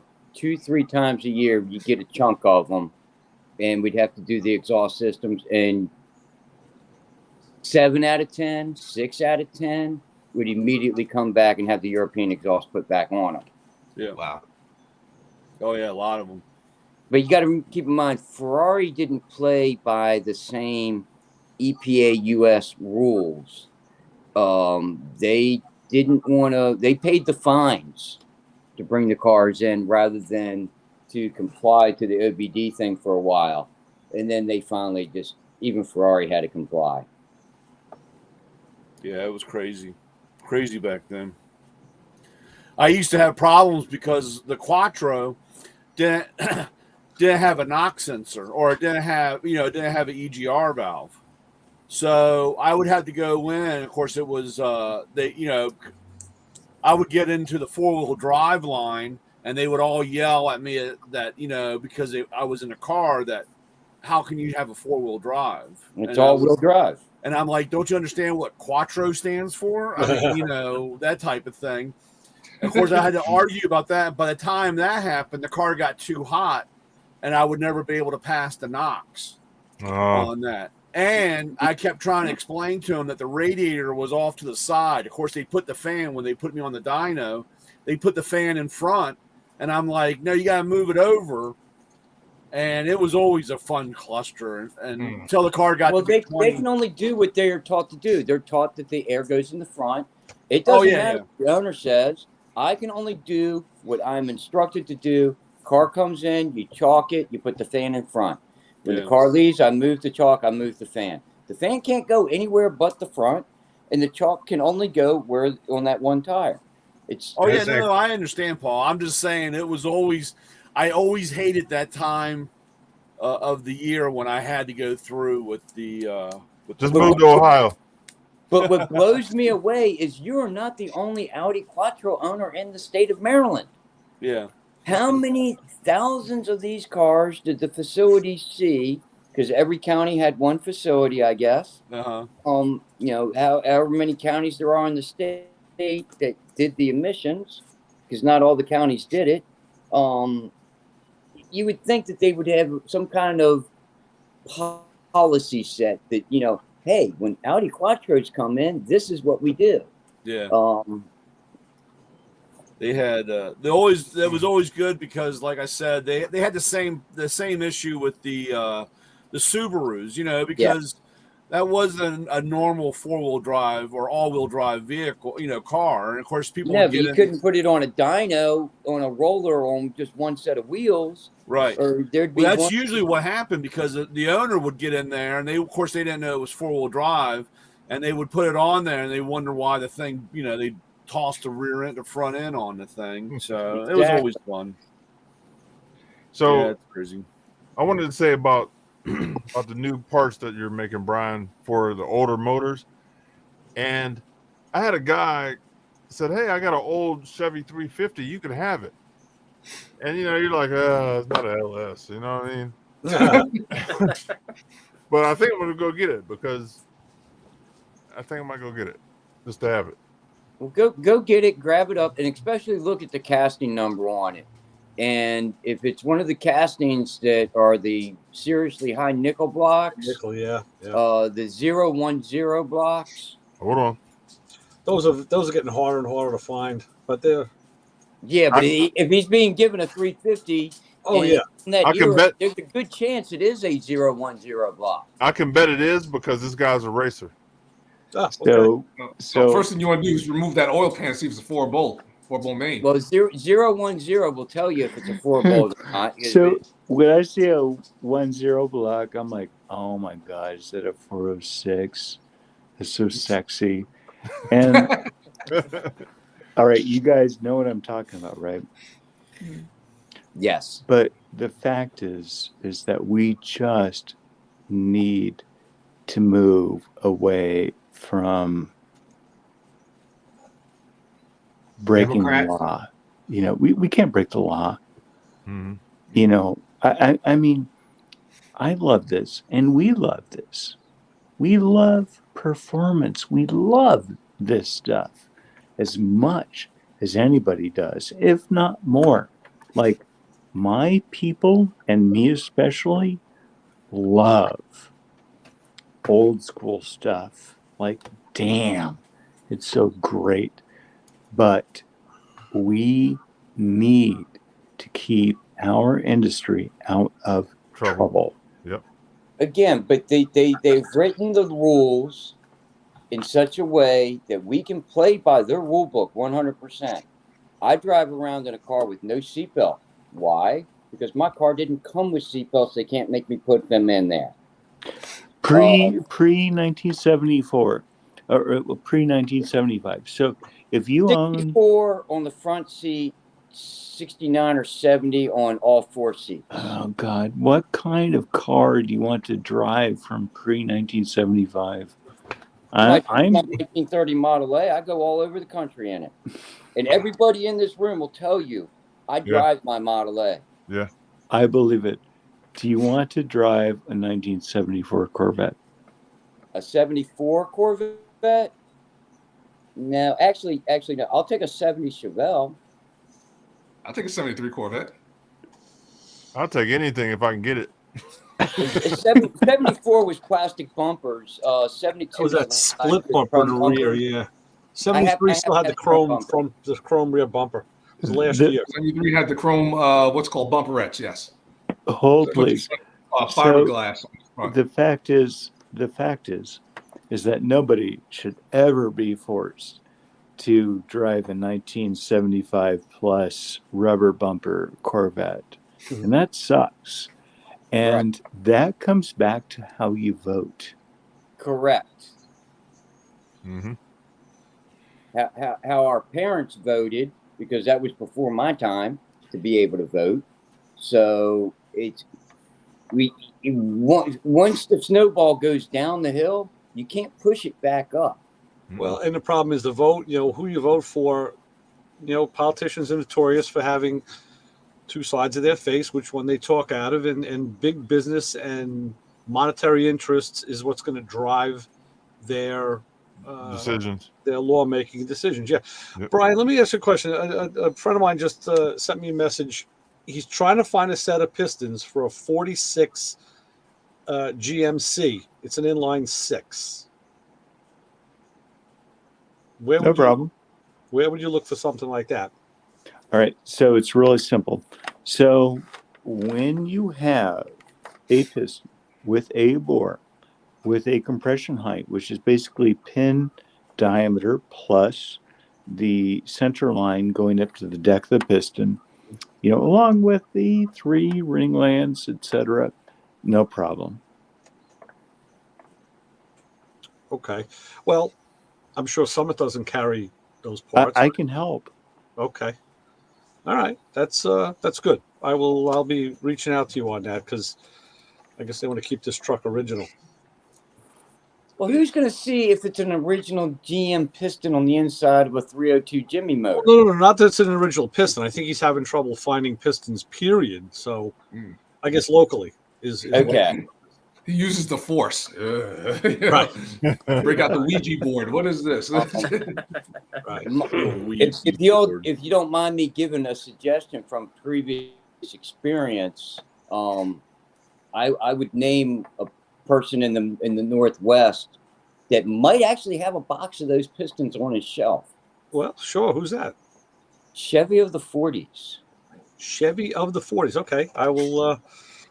I'll note that. I was thinking Iggy Machine myself. Well, I didn't want to say them because of the Viceco Summit deal, but yes, Eggy would do. I was actually going to subliminally just grab a couple. Hey guys! By the way, I'm not Wiseco anymore, and also, I want to resurrect as many old motors as I possibly can. Yeah. I want to make them live. Live, live. Yeah.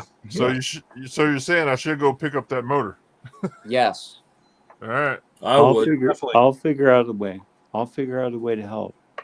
Steel crank 4-bolt mains. Go get it.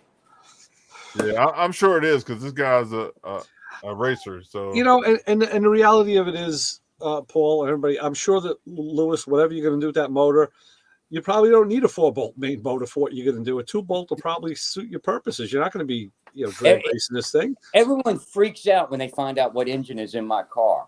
They're like, how does that thing even stay together? But no, you don't need 4-bolt mains. No. You don't need forged pistons. You don't, and most of the time you don't want large camshafts. You don't even need a forged crank for most of the stuff you're going to do. No. So, I am surprised my engine. Oh, I'm going to say I want to give you the big camshaft. Yeah. Bigger the better. Yeah, that's always a lot of fun. Yeah. Hey, I've always look at Justin. I've always wanted an obnoxious car. Right. Just for 1 year, just to have something to make my neighbors want to throw rocks at me.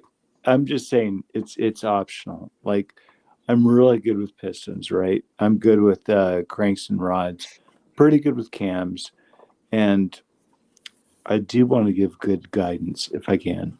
Mm-hmm. Okay. Well, go get it. Would you like to say or agree with me that the best thing that any person can do is to keep matched components? Don't over cam, don't over compression, don't under cam, under compression. Match the converter to the cam. Make sure you got the right amount of rear gear for the engine setup, tires. Everything has to be kind of matched. You can't change things around and make one change and expect the drivability that you had before and an increase here. Paul, and the sad part about what you just said, is today it's not common sense, but back then that's common sense. I was going to say, there were always the guys who, and I've myself made some mistakes through my career with cars, but what you described, Paul, is to me now is basic car building. You want to have a system approach and you want to make sure everything is going to work with everything else. Like I said, I've made some mistakes in the day that were pretty stupid. I learned from them. But yeah, and I think what Terry said is also very true. A lot of people don't have that mindset. They didn't grow up with that. They didn't learn it. No, because they see their friends with the big cam and everything like that, and they like that, especially like that the advanced timing. What's it called? The burble tuning, wherever the car's talking got quiet. Oh, horrible.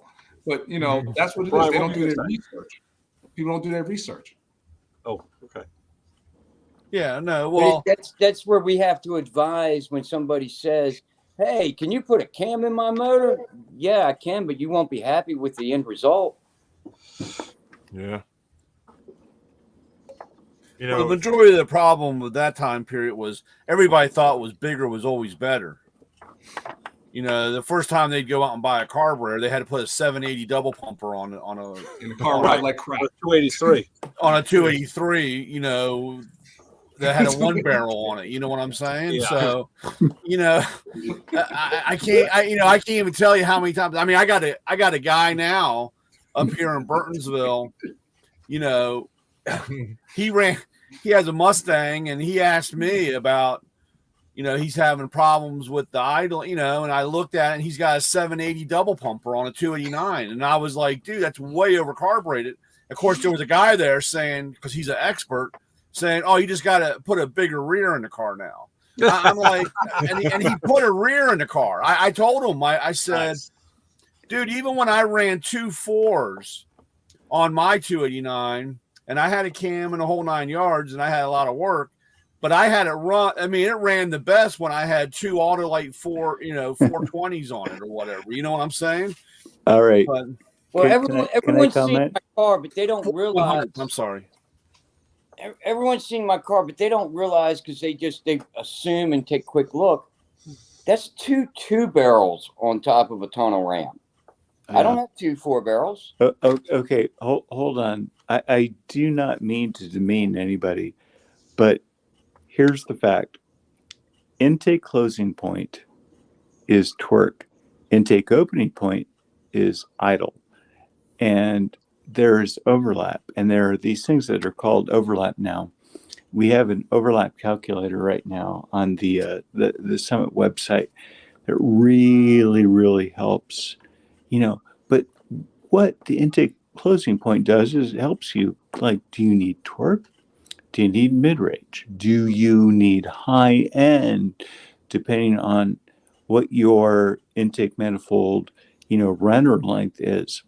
We have these things. It's called a tool. And it's weird, but we actually design these cams around this tool to make your actual car actually perform like actually how it should. So I'll let it go. Yeah. Today's technology, I guess I need to catch up. Yeah, it really has advanced, and it advanced fast, like in the last 10 years. And I'm still stuck with the pre-war stuff. Pre-war. Hey, but when you can do pre-war and you can do 50s and 60s stuff, there is no young blood coming into wanting to redo a nailhead. No, they don't want to take your don't job, that's exist. for sure. Well, yeah, I'll do it. Justin will. Mm-hmm. Yeah. Hey guys, I got to go to work in the morning, so brother. All right, Louis. Before you leave, I just wanted to mention something I saw in the paper today because I always read the obituaries. Chassis John's mom just passed. Oh, really? Oh, yesterday. really? Yeah. So you probably couldn't live without him. Like like the rest of us having trouble doing. She probably just couldn't live without him. So yeah, she's guys, I know it's a little weird. I know you're just now meeting me, but damn, you guys are fucking great. Brian, we became a family here, and we have everybody's not here, but we have people that we've met over the years and became very good friends. Like the gentleman Chassis John, he just passed away earlier last year, August. Yeah. In August. And he became like a brother to us. You know what I mean? And, he was a regular. Yeah. And so that's what this is. This planning traffic is to get people together and introduce people to other people in the industry. Thank you. And it really we became a lot of good friends through this show. Yeah. Yep. I've never been a part of a group like this before, ever. And I really appreciate you guys inviting me. Oh yeah, man. You're family, bro. Yeah.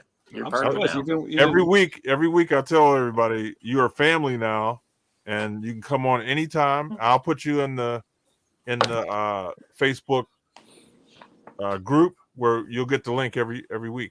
The rotation. And because we're all friends and family, we get that Summit discount now. Coupons. No. We get the coupons for the that's a great idea. I'll send you. I would love to if I could. I'm not free that hot dog. guy. I just make new products. And by the way, if you guys have ideas for like, Brian, why don't you make this? Or why don't you make that? Mm-hmm. Yeah. You're the guy. I'm your guy. All right. Good to know. Okay, well, that's good to know. Excellent. And actually, speaking of that, I don't know if you just saw the release, but Lisa Marie died, Presley. Oh, no. Yeah. Wow. Yep, she had a Really? cardiac. Yep, she just died. She died. It was just. She was so hot. How old was she? 54. 54. Really? I was gonna Wow. say she Wait a second, died. Lisa Marie, the daughter? Yep. Yeah. Yes. Oh, She just man. passed. She 54, was cardiac arrest. Yeah, Oh, cardiac. wow. She was. They pulled her. She was in the hospital just earlier this morning or earlier tonight. And of course, yesterday we lost Jeff Beck, viral Jeff meningitis. He went Yep. quick. Yeah. One Right. hell of Couple a weeks car ago. guy. Forget Yeah. his music. Yeah. He Yeah. was a hell of a car guy. Absolutely. We had one of his cars in our Hey shop. guys, I gotta let you go. I love you guys. All right, No Brian. problem. All right, Come back Brian. anytime. Take care. Thank you. All right, Brian. Take it easy. All right, take care, guys. What did you have in the shop, Justin? It's a 32 Ford that he had built. Okay. A guy local to us owns it now. A pretty reputable guy, so I believe what he says. But yeah, it came in. He accidentally ran it into a tree, so we had to replace some front frame horns and a few other things. But super cool car. Yeah. 32 Ford, sure. Yeah. Well, hey guys, I'll catch up with you next week. All right, Lewis. I got a couple of people maybe lined up, so hopefully we'll get them on. All right. Right on. All right, appreciate you guys. Hey, stay safe this week. All right. Take care. Be safe. Wow, Lisa Marie Presley. So the mother's still around, huh? Right. Yeah. Yep. That must be So hard. I can't. I mean, I'm like, it's amazing. Of course, we had this conversation before, Ray. When you're starting looking around, guys your age, Right. Because we had the dude from Eight Is Enough, that the kid, he died the young other one. day. 54 years old. The youngest son. He was the youngest guy, that rich guy. Adam Rich or Adam, whatever his name. That's it, Adam Rich. He just passed away this week.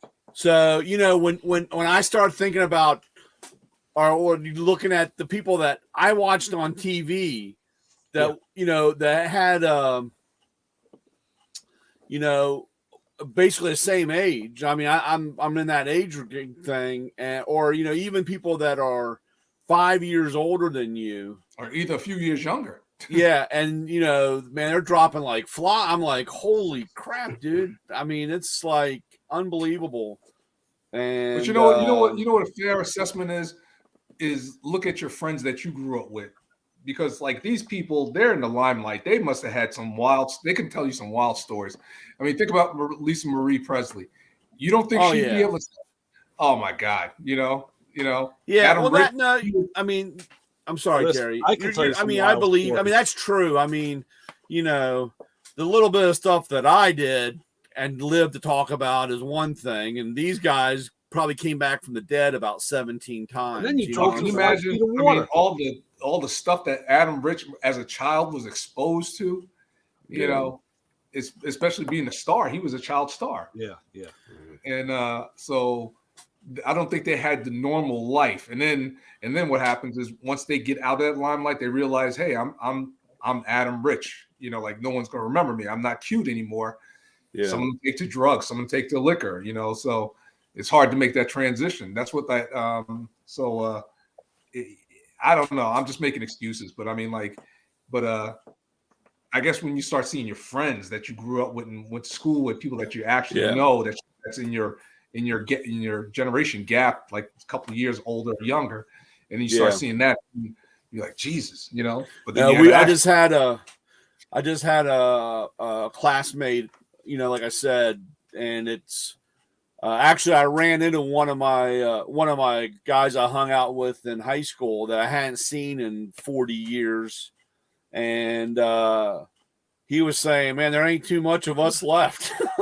Yeah. And I'm like, and we're not that old. I mean, we're not now in contrast, I just went with a couple of months ago. I went to my grade school 50th grade school reunion. Wow. And I haven't seen most of these people in 50 years. And then we, somebody actually mentioned there was a little commemorative thing on the front table of how many people were gone, and it wasn't a lot. We actually had we had good luck. We had maybe like 4 people.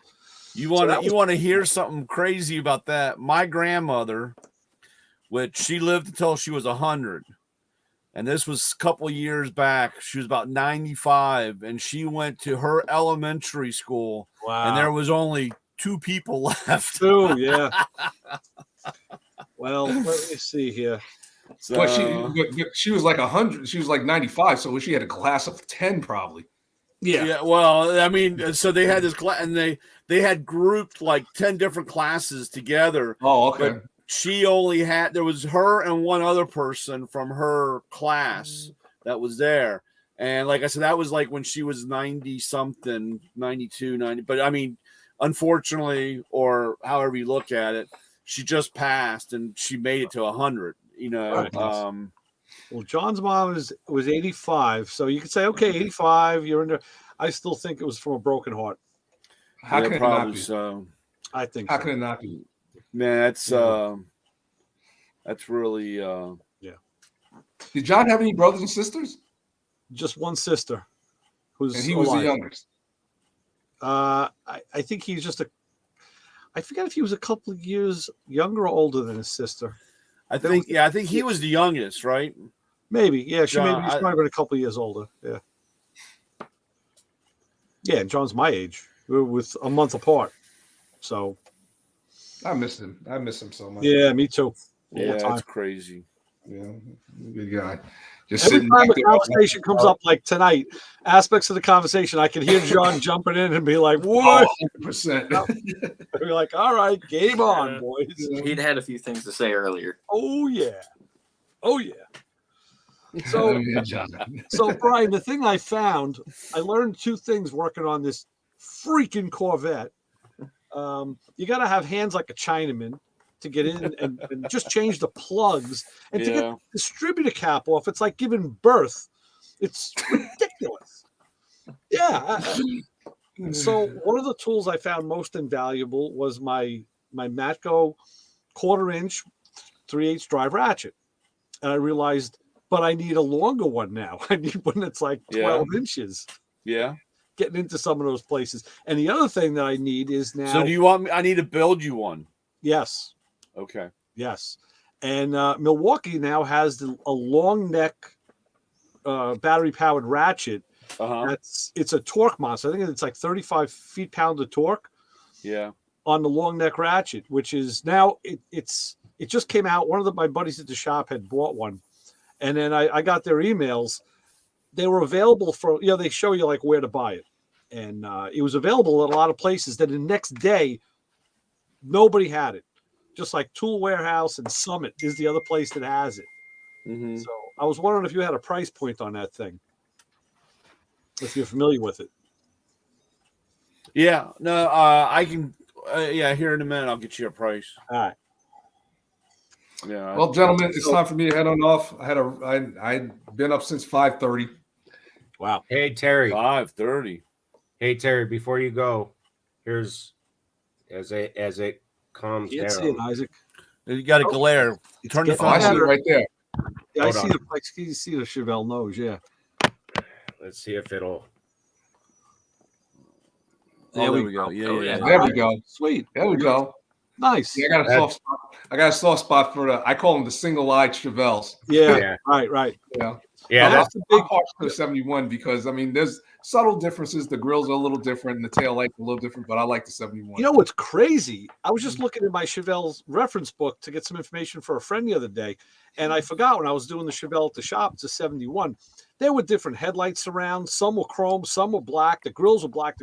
They mixed and matched everything. So they said you really can't authenticate a car if those parts. It doesn't really matter either. And you got to when you build them, do it yourself. Do it the way you like it because, like you said, the bezels were black. The grills were black or either gray, and they had some grills were black with the color of the car going around the perimeter of the grill and then you have the chrome inserts on there, so just do it the way you want, man, at that point. We got one of those Chevelle references at the shop. Yeah, he's a great guy.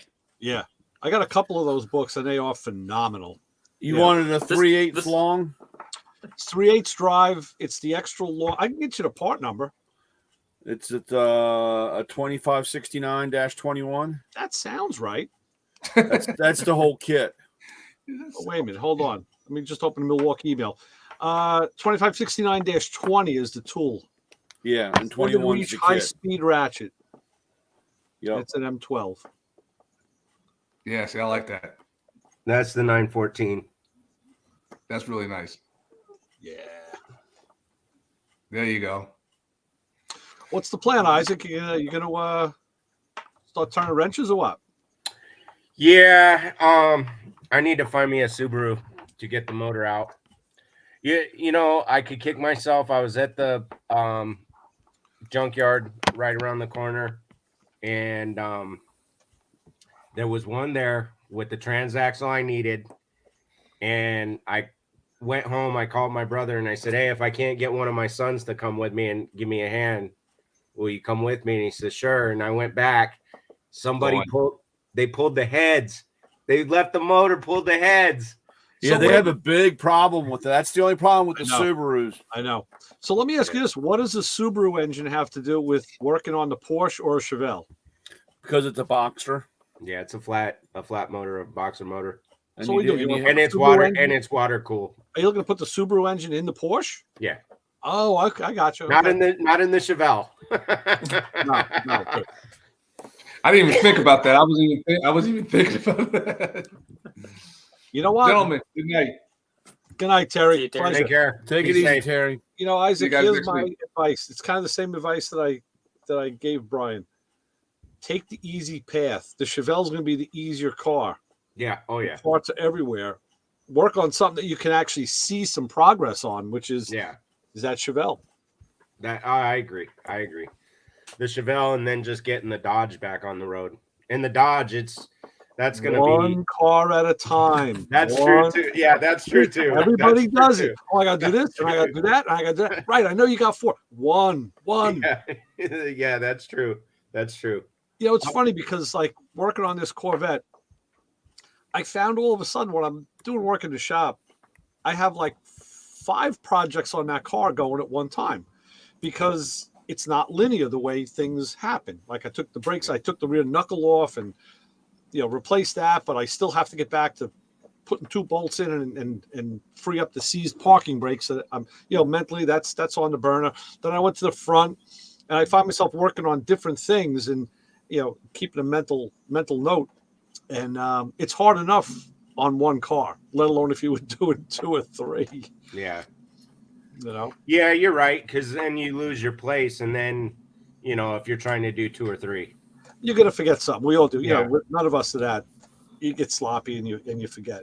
Yeah. But yeah, this thing is it's I real did- exercise in patience. I did finally get to start working on the my father-in-law's RV. Oh, okay. He got Breaking Bad truck. Good. Yeah, he got the fuel pump in, that fuel pump I asked you about, and we got some hose in, and we went directly from the pump, from the gas can pump straight to the carburetor. And it's funny too, because he got sick around Christmas and whatnot, so we've been on hold with working on it. But anyways, we got it hooked up, and he jumped in and he went to crank the motor.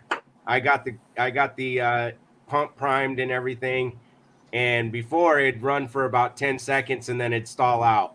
And then it would run for 20 seconds and then it would stall out. And we got it going, and we sat there with it running for a minute or two.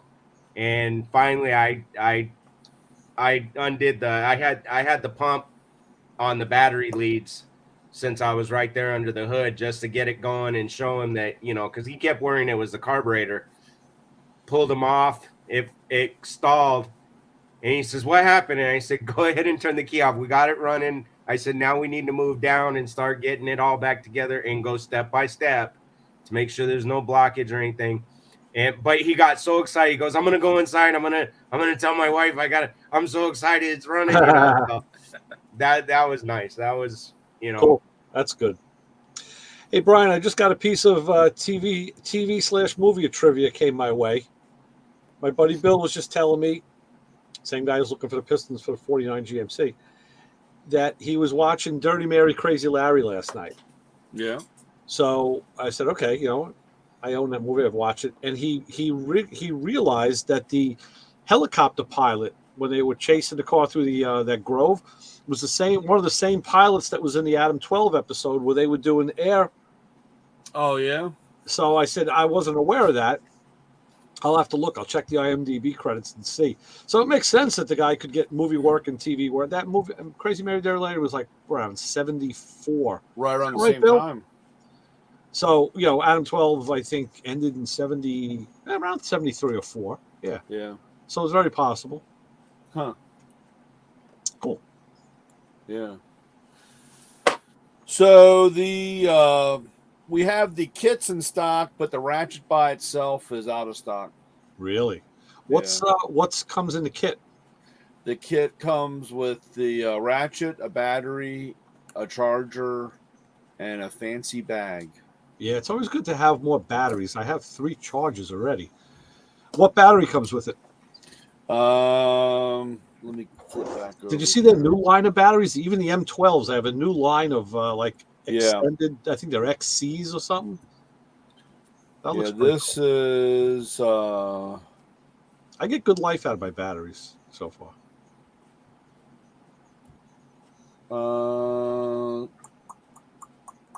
35 delivers up. What was this? No, hold on. Power brick 2 times longer. It's the CP 2.0. 2.0, okay. Yeah. What's the red lithium? Right. M12 is the battery.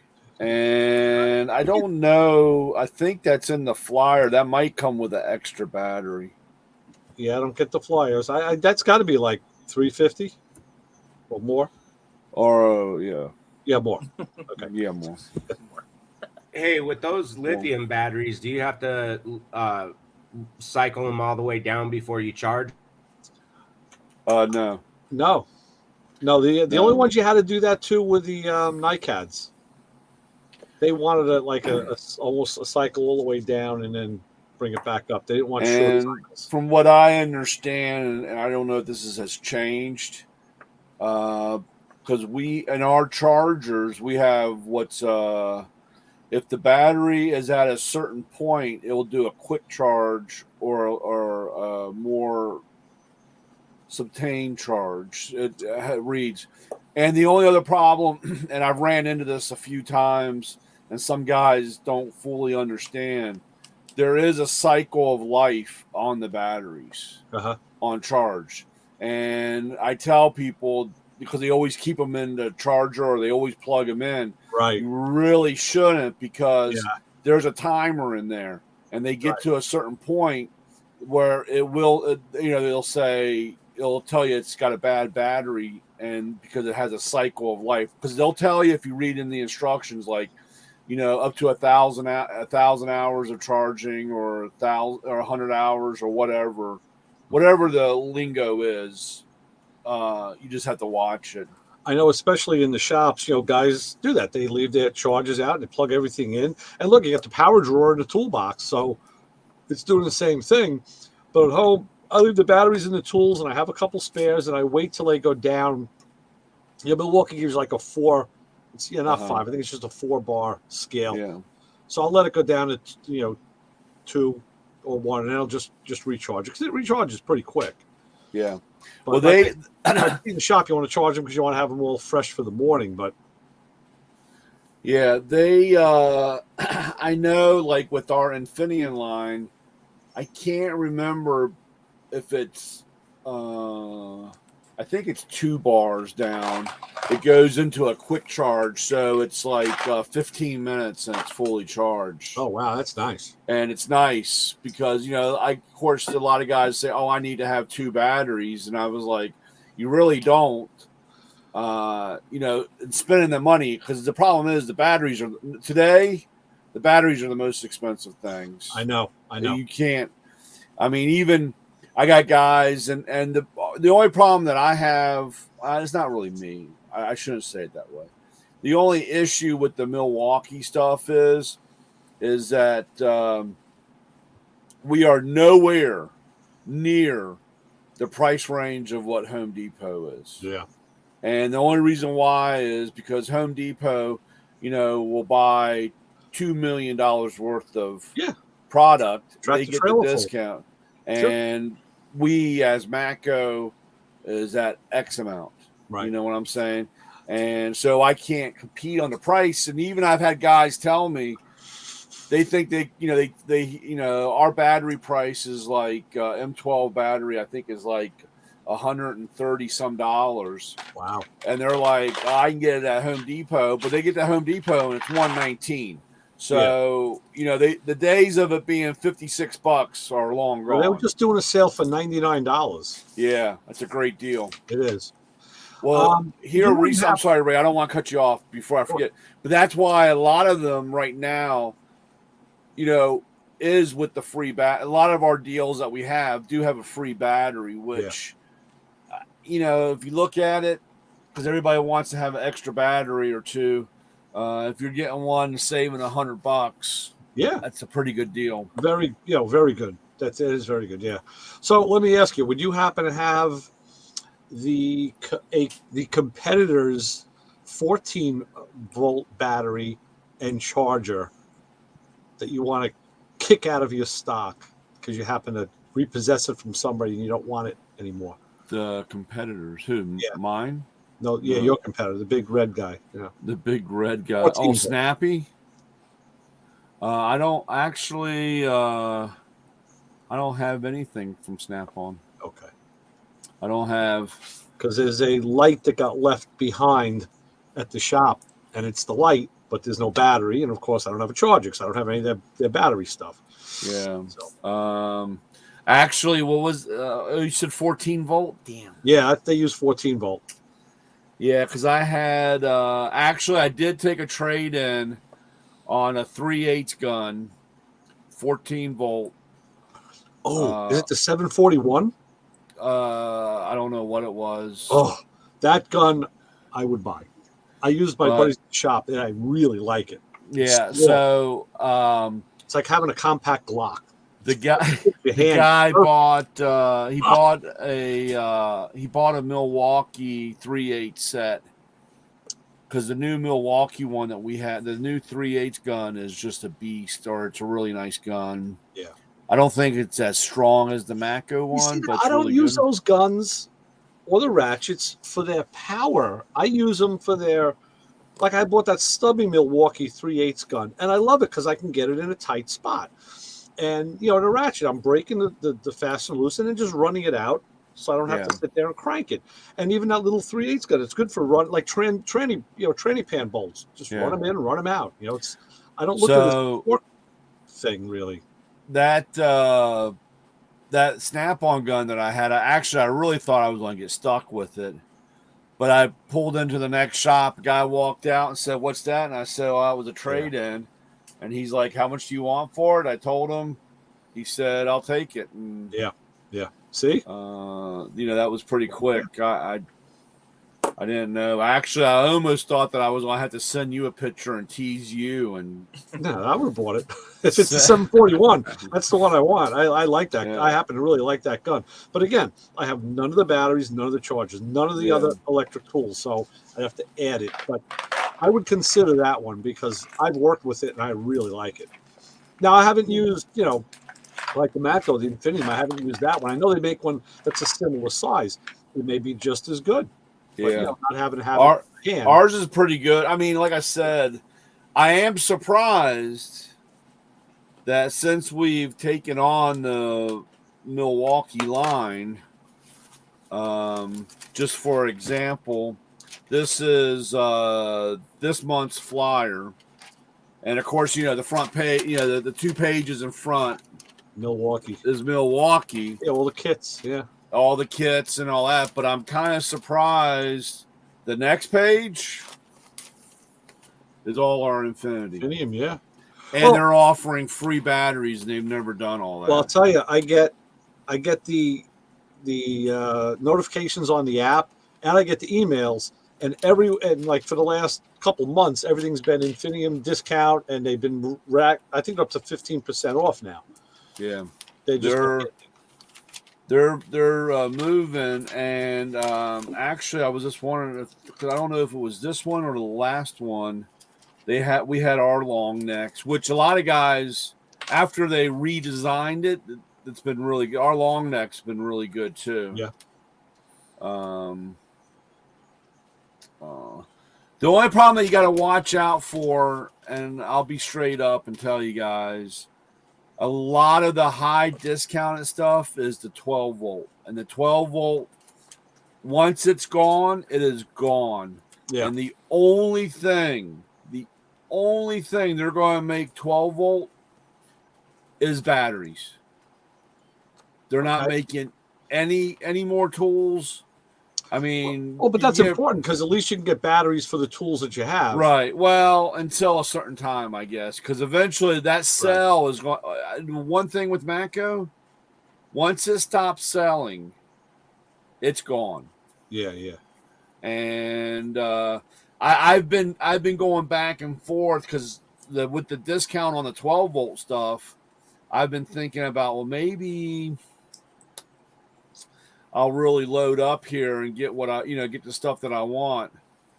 But I'm afraid that eventually I know I won't be able to get a battery because I've got some of our early stuff. Oops, I'm sorry, I can't do that. I got some of our earlier electric stuff, and I can't get batteries for it anymore. Yeah, yeah. Yeah, but a lot of companies come out with conversions. Because the battery, it's the battery is the same. It's just a matter of how it fits into that tool. That's the proprietary thing. The battery is generic, but that's why I say, hey, I did it today. I went over to the toolbox and I took out a corded drill. I said, this thing always works. Plug it in. There you go. End of story. Yeah. Well, when that stuff goes on sale like that, because they're just trying to clear out the inventory. It's risk reward. You get what you can get and get what you can get out of it. Eventually it goes until the batteries are gone and you get enough to get you by. No, that's absolutely true. The problem is though, the yahoos that I sell to expect that it should last 75 years and it should be handed down to their grandchildren's grandchildren, that it should always work. Because you should see some of the stuff that I get that, guys come out and say, my grandfather had this particular tool. And like, well, dude, it wasn't that, it didn't have a lifetime warranty. Right. And that's what they get to.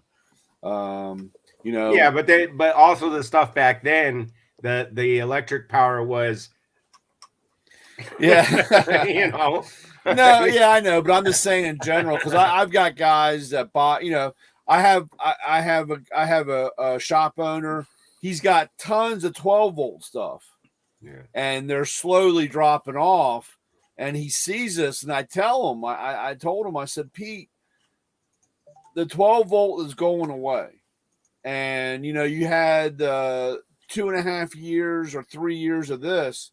I said, you really need, if you're, you got two, you have one tool that's lost and you have two of them that are done, you're looking at 3 components. You need to start thinking, and I'll, gave him a price on what is it? 16 volt. No, what is it? 12, 14? 16. No, it's a 14 volt. 16. No, it's 16 volt. And he's thinking about it. And of course, I know that I teased Ray. I mean, shit, how long have I been dealing with this? Because this guy. It's been years. it's been a 2 years that he's been talking about doing this. At least. And, I was thinking, and, I give him X amount of money. And like I said, Ray's going to make out on it eventually, unless by that time I'll have Ray all loaded up on the Milwaukee stuff. But, Exactly. I'll just have to, I don't know, but maybe I'll end up keeping his stuff. Like I said, I don't use it. I still haven't gotten. I will admit it is nice to walk out and like when I had to change the blades on the lawnmower, it was nice to just instead of bringing the lawnmower down to the garage, it was nice just to pick the lawnmower up. I mean the John Deere up and zip, Exactly. and we were back in business. It really does. It is. That's the beauty of it, the portability, and that's why I bought my first. I guess it was a NiCad battery drill. It's probably back in the early '90s. I was working on my swimming pool. I was mounting, I think, a rack for a solar cover. I had to mount it on the top rail, and I had to go get my drill, and I'm drilling into the, with an extension cord. I'm drilling. I'm like, wait a minute, I'm drilling into this on my pool with an electric drill. It's like, yeah, I got to get a battery powered drill. And then it was like, wow, it's great just carrying this thing around with you like a gunslinger. Yep. Might as well get a holster. When my dad would be doing painting jobs or drywall, and when he'd take me along, when he started getting into those Makitas and stuff, when those came out, right. I mean, we still carried a corded drill or two around, but that Makita, I mean, that cordless drill, you could just zip, and you could just keep moving and cooking, and now you didn't have to worry about that stupid cord getting caught up on the ladder, and you yank the cord and the ladder goes over and all that crap. Right. Exactly. Or back in the day when I worked with a contractor, we would sit there around the corner, unplug, yeah, while they were doing it, because Art was the guy, and me and his son, we were good buddies, still are friends, but we would sit over there while his dad was up on the ladder. He would climb up the ladder, and we would pull and unpull, play the game, and he'd come down the ladder, because he thought he'd pulled it out of the wall, and just those were the days. I tell you. I remember stuff like that. I just made sure I never did stuff like that because I knew my dad would go up one side and down the other with his steel-toe boots. I was scared enough.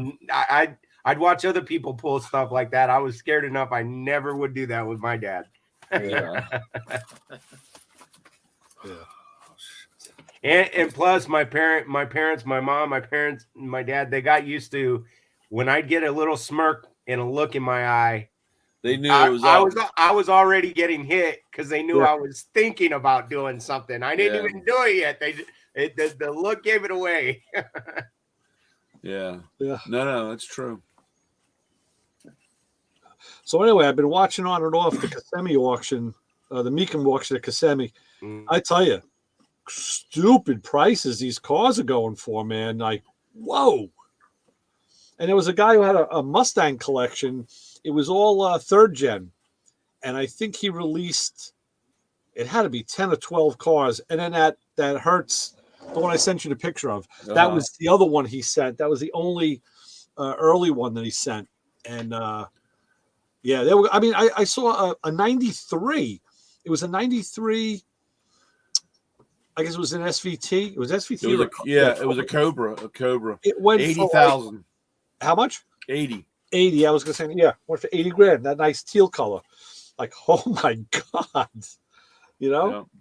I mean, that was even territory. And they I was on one of my Fox Body pages. They showed, but that collection of third gen that you're talking about. Yeah. They were all in the 93 vintage. So that was towards the very end. Right. Of the Fox Body. And they all went from anywhere. They all went from the lowest price one was 18,000 all the way up to that 80,000. It's crazy. The only thing I wonder about okay, obviously, if a guy has that in his collection, he probably has other stuff too. So he's got a lot of money.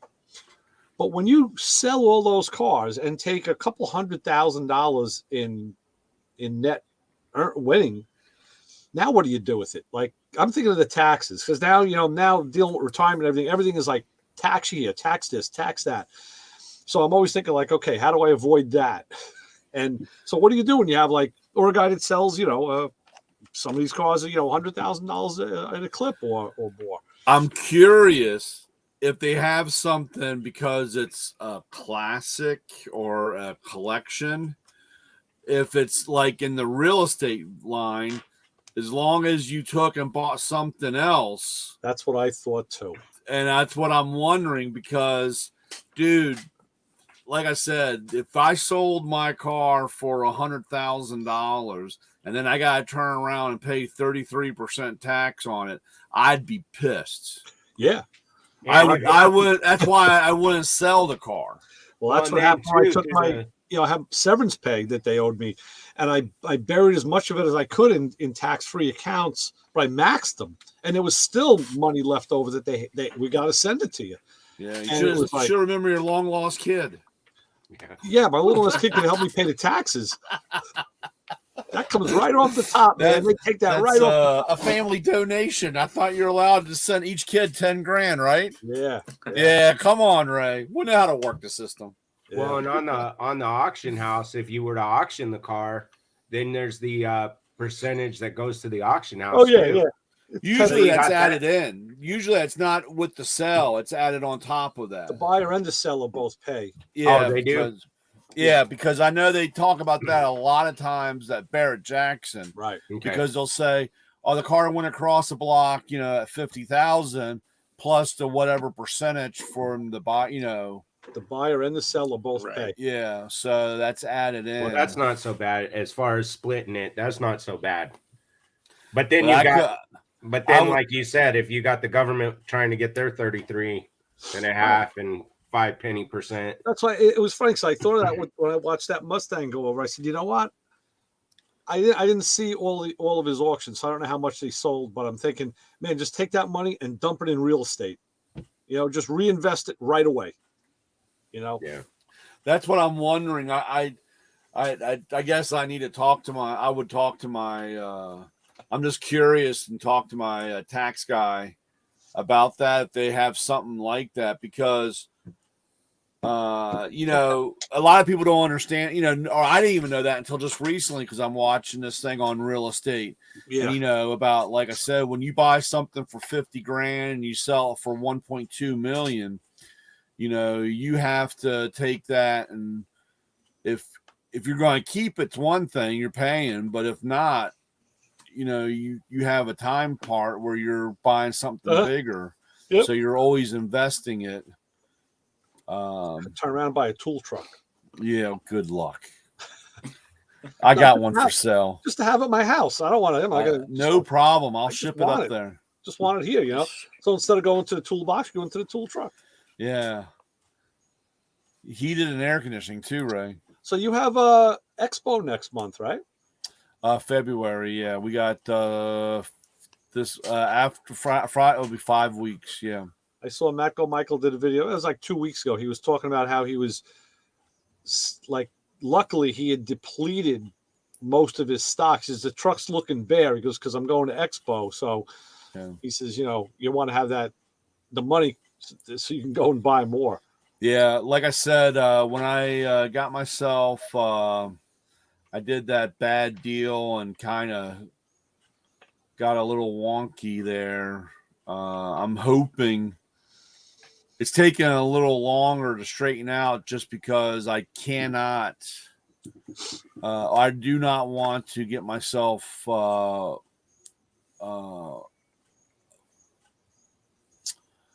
I don't know what the right word is. I don't want to get myself. I don't want to use the word trouble, but I don't want to get myself committed before Expo because I want to use the funds for Expo. Yeah. And, like I said, usually when I make a stupid deal or something happens, believe it or not, it hurts.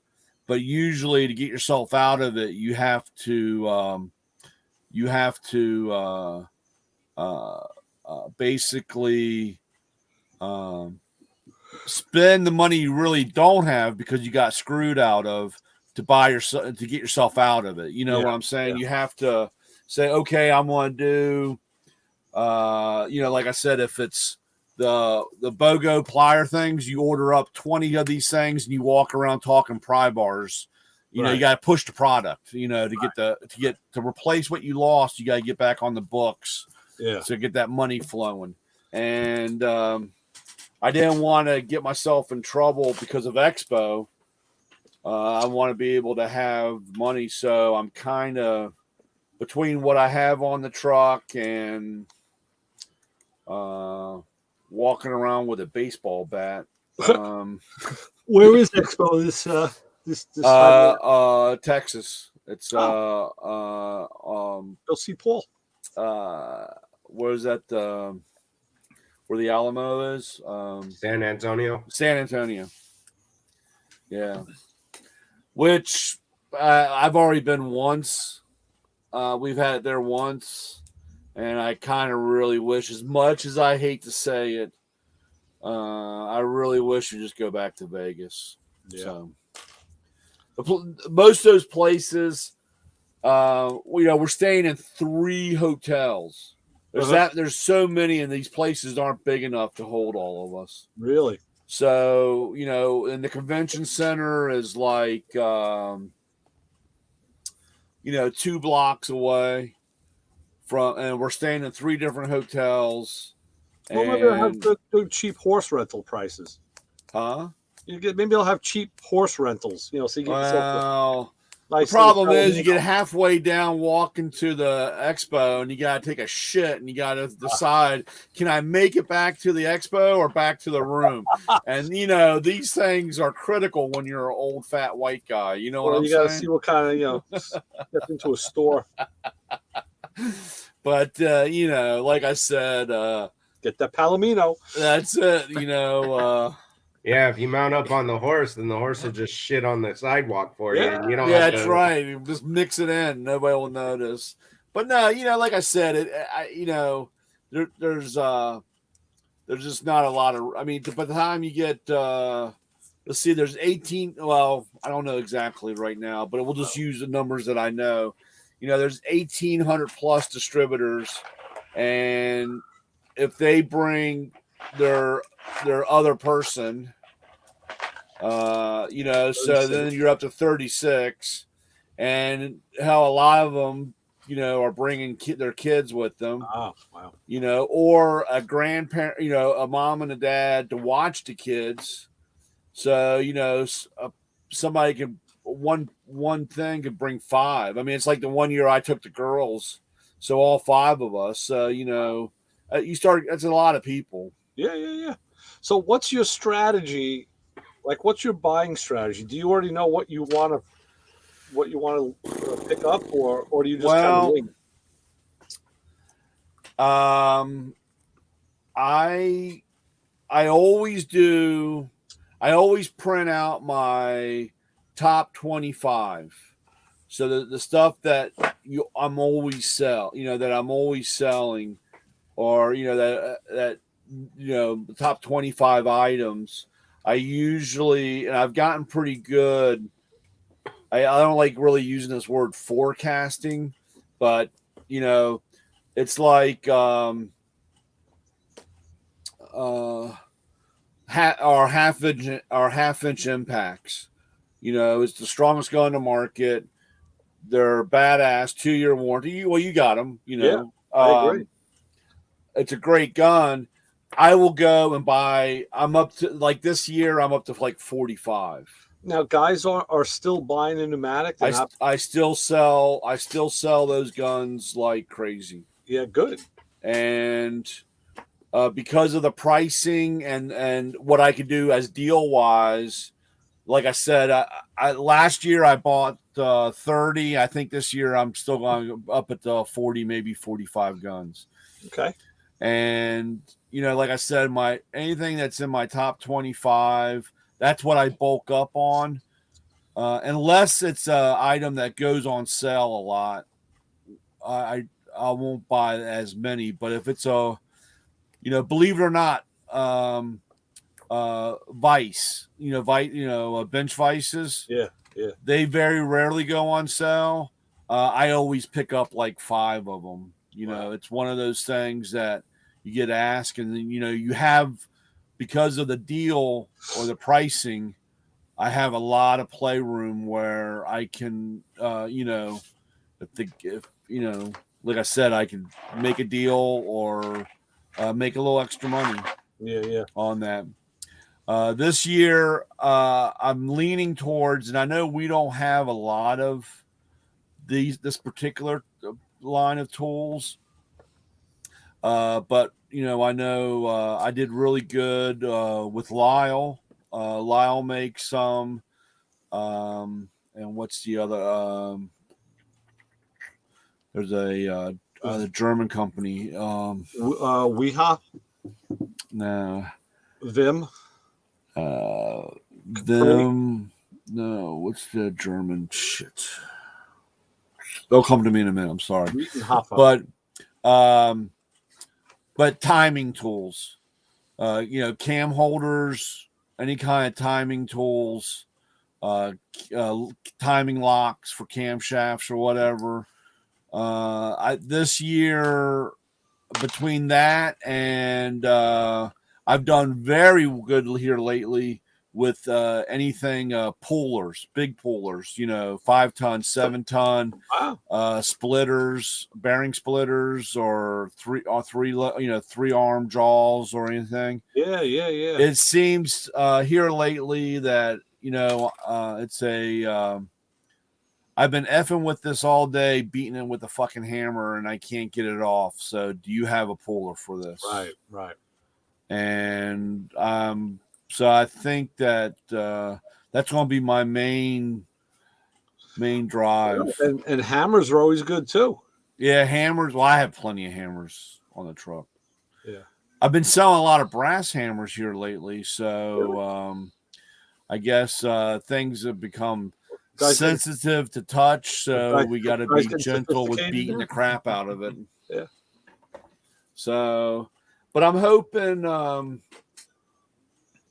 I came across another tool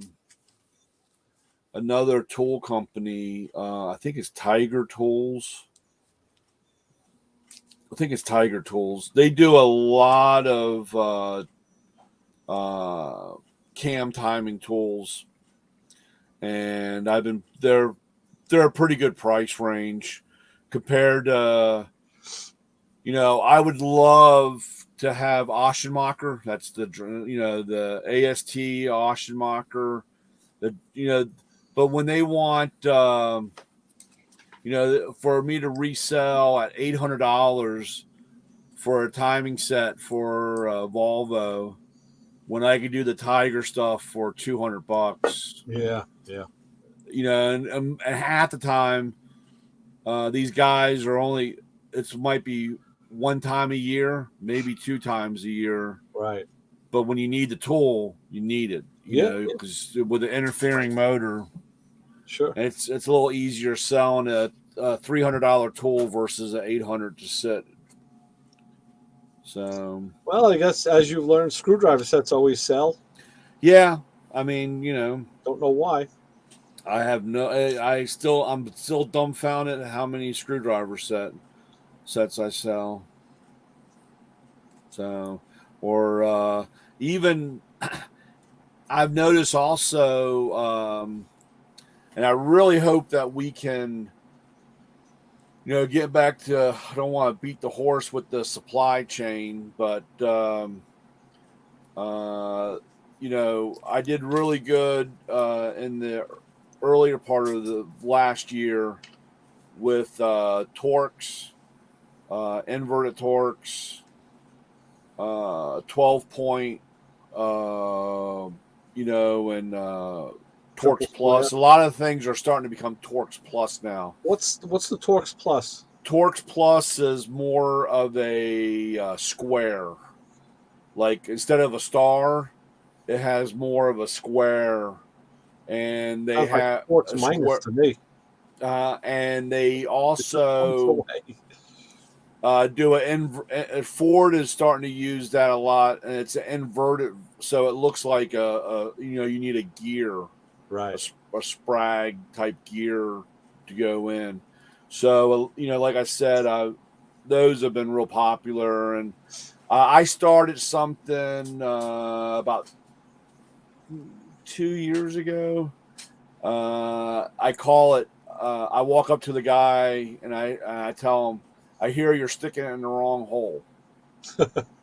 and I walk in and I have a whole bunch of Torx Plus, because these guys will find anything to stick in the hole to try to get their, they might be able to break it loose, but they can't tighten it up then, Sometimes because you get an Allen in there. yeah, I mean, guys, whatever they have. So so I might, that's one of my plans this year is That's what was one of the things that drove me nuts with this Corvette. I had to take. They had a cable that ran across the distributor, and it's the cable that unlatches the hood on the right side of the car. And of course, goes right across the top of the distributor. So you really can't lift, and you can't move it a lot out of the way, because they had it like P clamped to the bulkhead. So I said, okay, I'm going to release those P clamps. I'm just going to move it out. I actually unbolted the latch and just swung. I'll take shit up. I'll take parts of the car off to make my job easier. I don't care. But the way they attached it to the P clamp to the bulkhead was with a tiny little Torx. It was like I didn't even look what size socket I was using. T, not even a T10 maybe it wasn't. It was small. I was like, damn, like that's a pain in the ass. But somebody had a better idea. Yeah. So, but I'm hoping. I'm just really, oddly enough, last year one of my promotional things, and it was supposed to be. I had it. I had basically 4 months of a plan, and it was talking about having a bad day.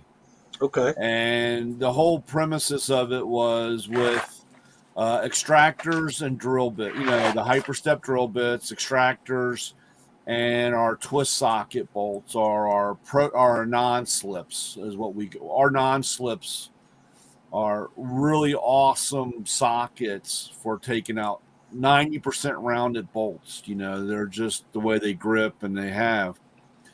And the problem that I had was, unfortunately, is that it was very hard to promote this or get this thing going, because when I ordered all this stuff, I only got 2 or 3 pieces at a time over, believe it or not, I finally got the last of my sockets 2 weeks ago. Oh, wow. Almost a year later. That's how long it took me to get the stuff. Wow. And I was like, that's the only thing that kind of scares me about trying to plan something, because when I dump 50 grand in product, dude, after I dump that, man, I need to have it to sell and start collecting, recoup it. Yeah. So, like I said, I really haven't talked much about it, about what to my customers, other than I had a guy today. He asked, he was like, what, I need a scanner. And I'm like, okay. He goes, what do you have on the truck? Well, I really don't have anything on the truck at the moment. I'm waiting for Expo. I don't want to load up on 3 or 4 scanners at this moment. I said, if you need one, I can order one. It'll take X amount, take 2 or 3 days to come in. 2 or 3 days to a year. Yeah, well, I know that we at least have. I do really try to check to see what we have. Just like your impact, you're saying, at least when I go to the warehouse, it is live. Right. I mean, we do have. It's not when I go in. That's why eventually, hopefully, and one of the things that I really want to work on this year is to get the app up and running on my end, because all this stuff is going onto the app. Right. It's all going to be digital. And I know there's a lot of guys that aren't happy about that. Right. But, and the one thing, like for any of you guys, if you guys are on the app and you see something that you want and you say you want it, it's live. I mean, if they have it in stock, you got it. That's the whole purpose of that live interaction thing. And of course I get the notification and and I just click yes or no. Yeah. On that. But, the only thing I don't like about some of the digital catalogs is I get lost trying to find something where with a paper one, I got an idea where to go and I know what I'm looking for. And I mean, not saying that I've not used a digital or online or whatever. I have, but I end up spending more time trying to find something where with that paper, I could just flip to the middle of the book, whether it's the log here, so you can come back to it. The page is folded down. I like the Summit Racing catalogs. You have an idea, the Ford section, the import, the Chevy, the LS motors. we do. Well, the funny part that you say that, Isaac, is, on our chat line, our group is tied in, and it's always funny because one of the guys will say, they'll show a tool and they'll say, what's the part number? And I always take a picture of it out of the catalog instead of the online catalog, or, take a picture of the paper catalog. The paper, and they always say, who uses paper? But, I've got, in the tool truck, I've got 10, 20, not almost 20, 15 year spread of There it is. Yep. And it's so funny that, and they all say, well, how can you find it so fast? And it's just because, like you said, you when you open that book up, kind of where you're going. And I hate the catalog, the online catalog. Yeah. Because first of all, the guy that wrote it, somebody finally explained it. It's like Google 10 years ago. You got to type in too much, you aren't going to find it, but you got to put in only 3 letters of the word. Yeah. And then you'll find it a whole hell of a lot faster. It's kind of funny. Well, the thing with the paper catalog is for guys to ask you that, they never worked in a business, like in an auto parts store where you had that rack of catalogs and you knew where Walker was, where Arvin was, where Maramont was, where, where Gabriel was. You just know, boom, you flip them over, here we are. You have that muscle memory. Well, it's like stacks of them. Yeah. Well, it's like with I mentioned the Summit catalogs. I've gone online to look for. Online, look for some defreezing solution. Some thawing solution. So that's that's what I was asking that guy. Asking Brian, between Summit and Jegs, what do you guys think? I mean, I know they're very comparable and even comparable in price. Do you guys favor one over the other? We use a lot of both. I mean, honestly, we order a lot of stuff from ATEC. Yeah. Between them and a lot of the restoration stuff and various things we're doing, like MPD or Classic Industries or stuff like that. Well, yeah, but what about the generic speed part stuff that Summit or Jegs would sell? Do you gravitate towards one of those companies more than the other? it seems to be a bit of a mix of both. Okay. But like, most stuff we find it somewhere we can find it through ATAC. Yeah. Right. Yeah, unfortunately, I haven't gotten to the point of ordering any hot rod parts. Oh, you will.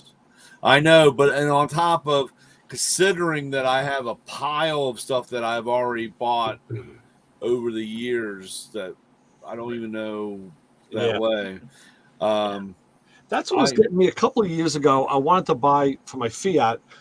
That car has a habit. If you ever drain the coolant, you'll always get an airlock when you refill it because the engine's higher than the radiator. So I had the brilliant idea in the thermostat housing to put it's a little bleed valve like you have on a radiator or hot water radiator, so I could just bleed from there. So it's a stupid little thing. It's 1/8-inch pipe thread, and Summit had it, Jegs had it. It was like, I don't know, $5-6, and I ordered it. And they wanted to charge me like $10 to ship it. I was like, wait a minute. It's like, you don't box this. You put this in an envelope and you throw it in the mail. So I said, no, I'm not going to order it and pay more than the part costs to ship. That's stupid. Yeah. So I waited till I had a bigger order and I added it in. And then it was like, the whole order cost me $6 to ship, and I was like, God, you kidding me. So. Yeah, unfortunately, that's the biggest problem with all that stuff is that shipping really changes. And especially when you get into, size, or like I said, like you take something as simple as your fender. I'm not your fender, but your bumper, and here you want to do something.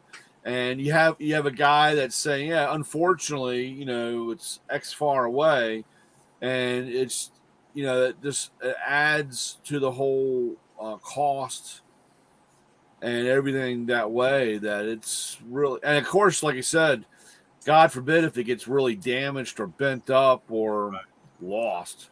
Sure, right, dude. I can't even tell you how much lost stuff I deal with. Just the other day, I was ordering I had to order the turbo oil line, the cooling line for my wife's Cruise. I searched for it by part number and found it. They superseded it. They put a double O-ring on it. So, okay. I had 3 Chevy parts places open plus Rock Auto. And I'm going through the process on every one to see which one was going to work. And I ended up, no, I did get it from a Chevy place in, I think, Virginia. Because it was either the price was like some guys, the price is higher, but the shipping is less. The other guy, the price was less, but the shipping was more. Right. I was like, holy shit, I gotta have like 4 screens open just to figure this out. Yeah.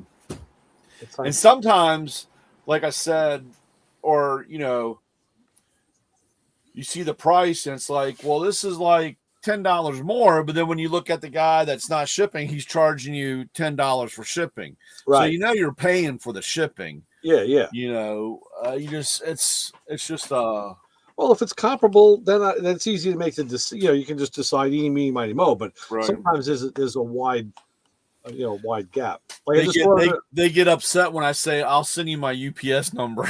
Yeah.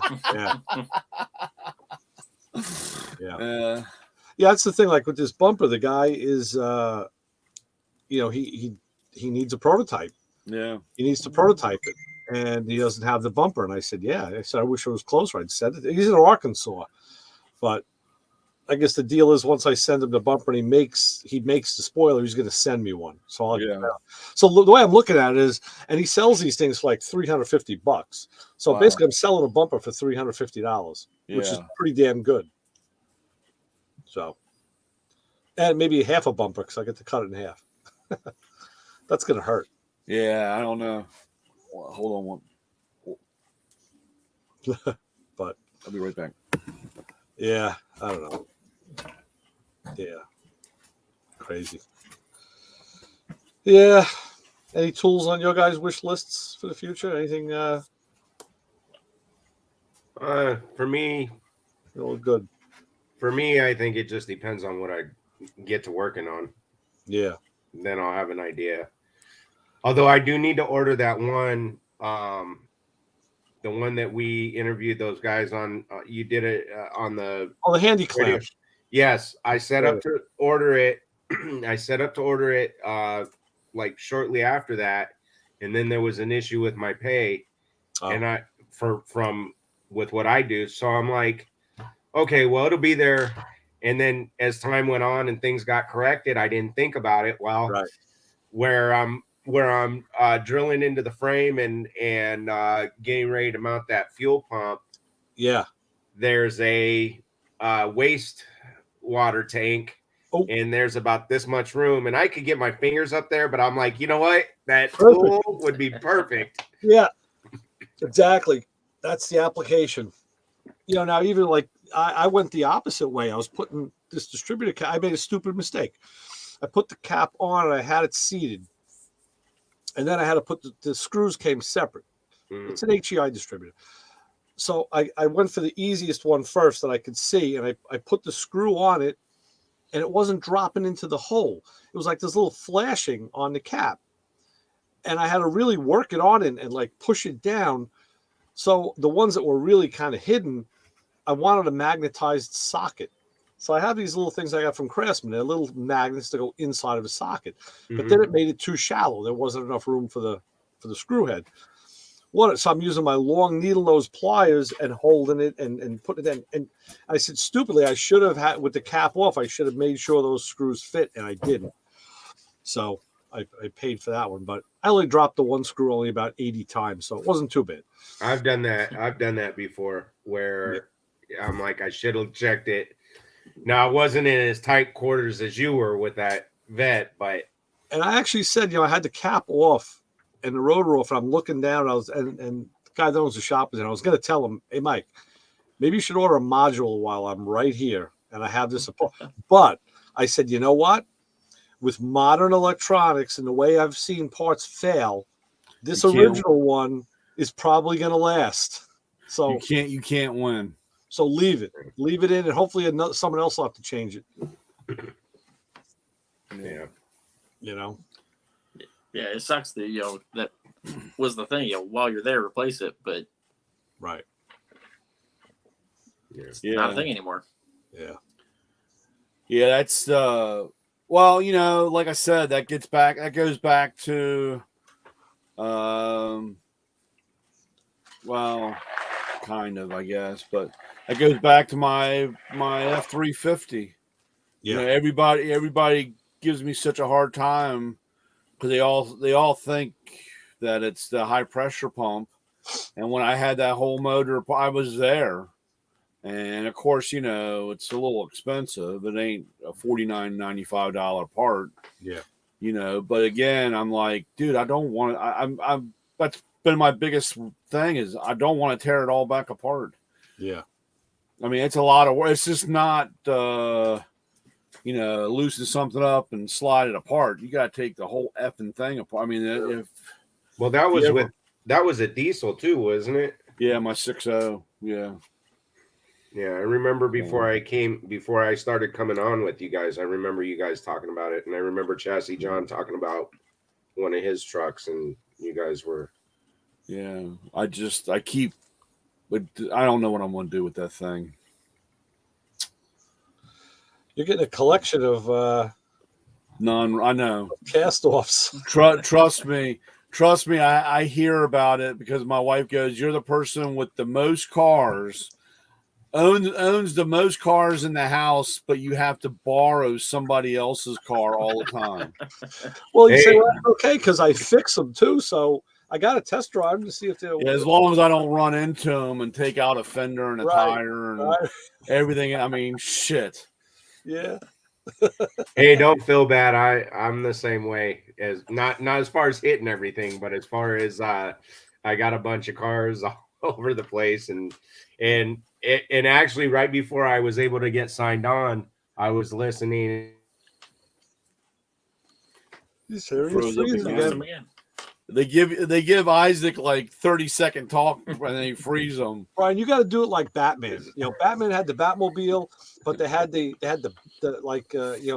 had the bat cycle that would break out. You need like you need like the Matco cycle to break out from the tool truck, and you have like your own little 2-seater car or something. It was just like. I figured my lift gate, I could probably have like a smart car or a Fiat is a 500. A 500 I can strap on the back of my lift gate. 9,500. Yeah. Right. They had so yeah, I don't know. I don't know what I want to do. Isaac, every time you say something important, you freeze. What's going on? Hey, I'm hardwired in this time. You're even hardwired in. You better find another cactus to plug into, dude. That's I don't know. You got the wrong one. That's a break. Getting really irritated with this. That's why it took me so long getting on, because I was trying to work everything in. I'm like, okay, I got it moving. I got everything. And nah. Got the scorpions out there plugging and unplugging his internet. Right. yeah, exactly. Yeah. A couple of copperheads. I'm not as scary as my father, so they try to mess with me. Yeah, I know when Lewis was talking about having a place to stash a car every few states, I was like, technically I could, except for I've already got cars stashed here. Right. Oh man. So I tell you, over the last, I think it was Saturday, Monday, and Tuesday, me and the guy Mike, we went out to we found a guy who sells Corvette parts. They strip cars. He's got about 30 or 40 cars there that are all together, but they salvage stuff, and I mean they save everything: nuts, bolts, clips. Oh yeah, there's that Mustang, right? There you go. Yeah, nice color too. Yeah, went for 80. 80, yeah. $80,000. Yeah. That's a so nice. We had to run out there Mustang. on Saturday, and of course that meant a trip to the diner, for lunch. And then on Monday we ran out, and of course went to the diner again, and the diner again the next day. So my wife's like, "Hey, you've been going to the diner with Mike a lot. When are you taking me out to breakfast?" Like, oh. So yesterday we were going food shopping, and she's been going to this place with my sister-in-law, and she says, "Yeah, it's pretty good. Maria thinks you're you really like it." I'm like, "Okay." Talk about a frou women's freaking diner, man. I mean, everything, and even the waitress. I hate it when the waitress is so happy. They're like, "Oh, hi, hon, how you doing? Get the hell coffee." Yeah, coffee's $3.50 a cup. They're charging. I was like, "Are they going to charge me $3.50 for a refill too?" All the drinks. You want soda, juice? What? $4. Like, where the hell are we? Manhattan? Look, what the hell is this place?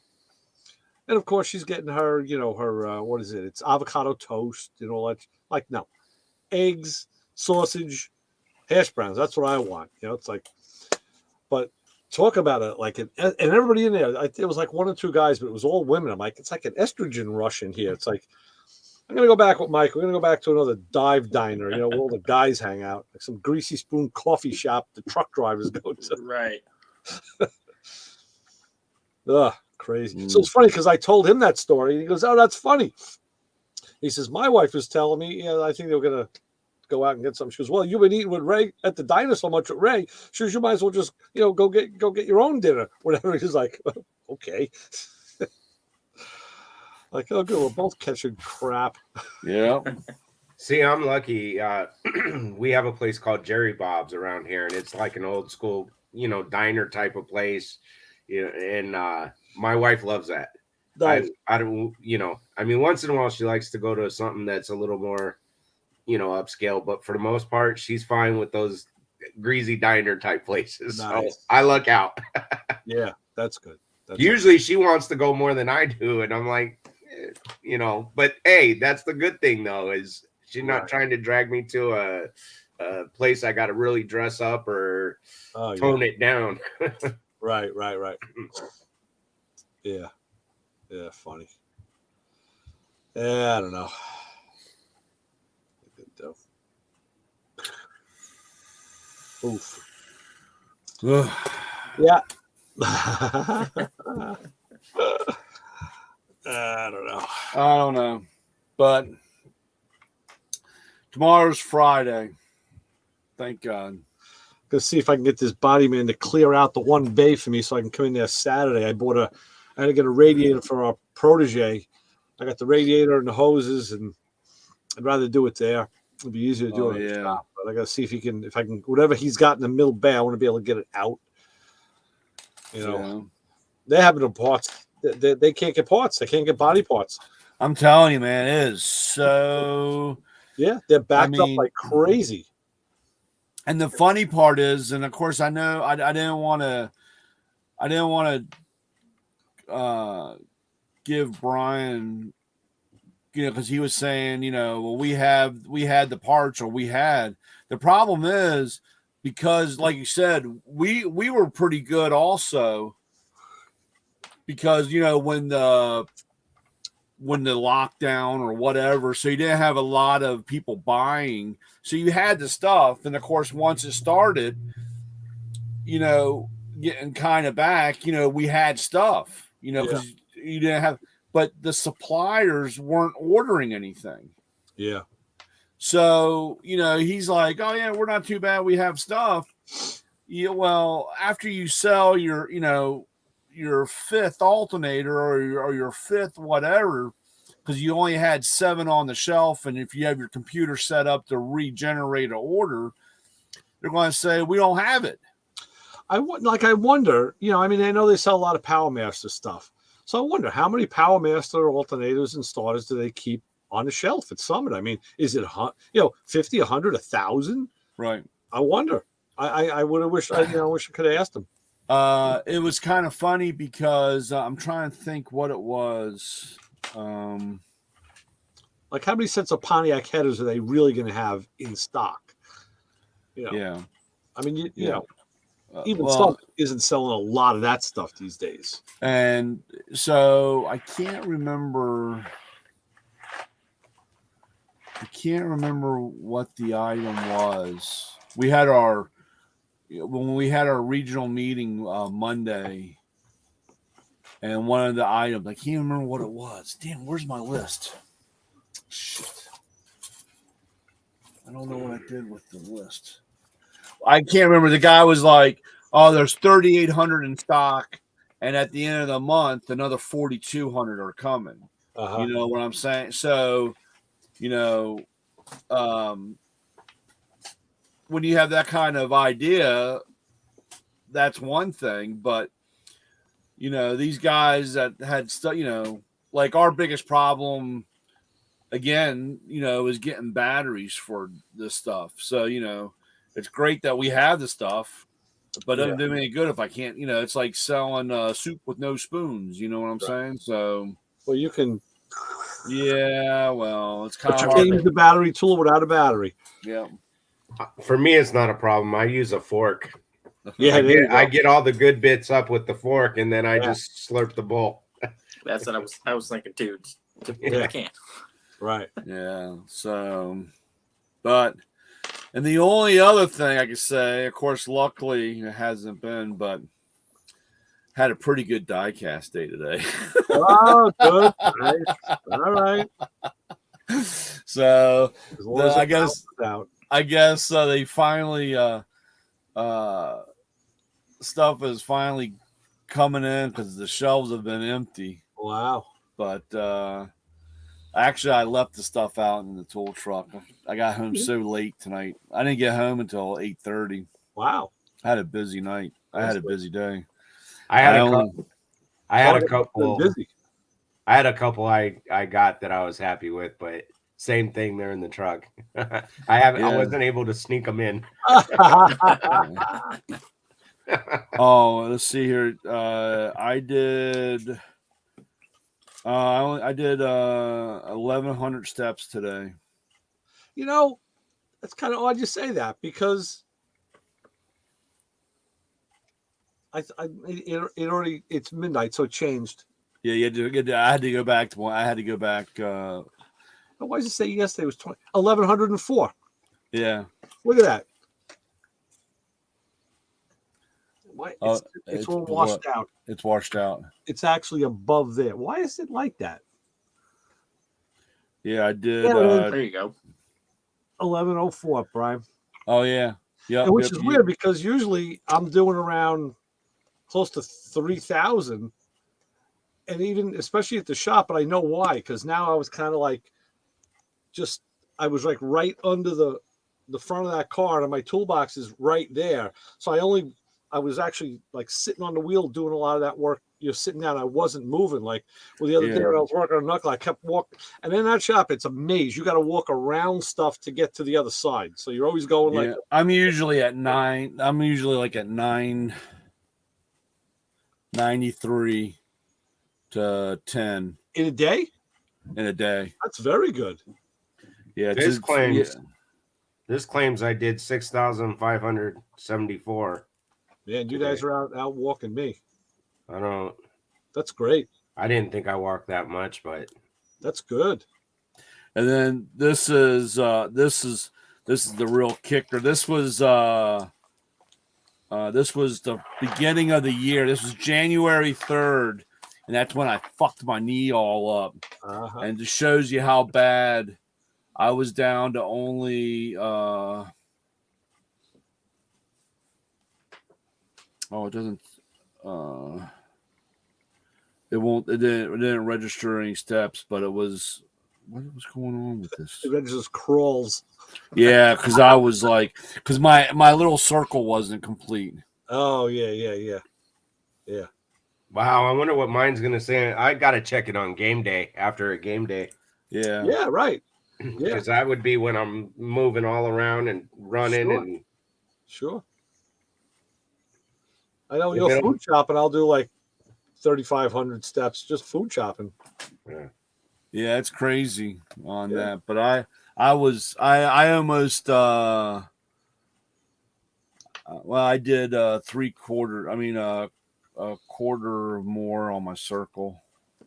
I did a lot today. Today was busy. I was actually kind of happy today. Sure. I was getting really worried.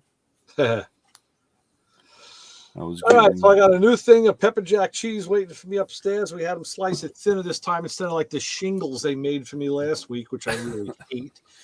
So, well, before we actually go, Ray, I had to know what Isaac found. What did you find diecast wise? There was an Aston Martin race car. There was a Dodge ACR. There was I want to say it was a British Ford Escort. The blue one? I think it had it was blue, but I think it had white stripes on it. Yeah. Yeah. What was the other one that caught my attention? Oh, I got the R35 Skyline. Oh yeah. Yeah. Yeah, I found the new Fast and Furious set, which has the new Skyline, and it has a Porsche in it. But I did get, hopefully I don't break it. I got my club piece, the Calabunga, and it's a Volkswagen. Oh, sweet. That's cool. That's cool. Very cool. Yeah, that's really cool. Yeah. Yeah, that's great. So, I was excited for that. And I also found a super treasure hunt, the 32 Ford Golf. Cannot believe I've been staking this freaking Target out because it's been empty diecast wise for a month and a half. The one like this? Yep, but it's super treasure hunt. It's this color. It's like a metallic blue, light blue. Yeah.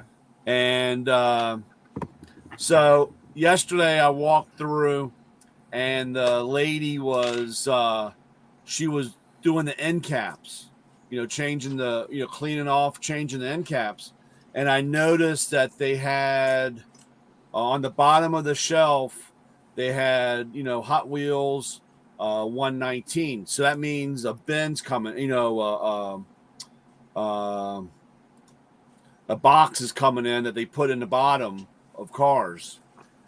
And so I asked her, I said, hey, when are you going to put this stuff out? Oh, we don't have anything. We don't have anything. 'Cause I know they get asked a dozen times from all of us creepy old guys, you know, and I'm like, damn.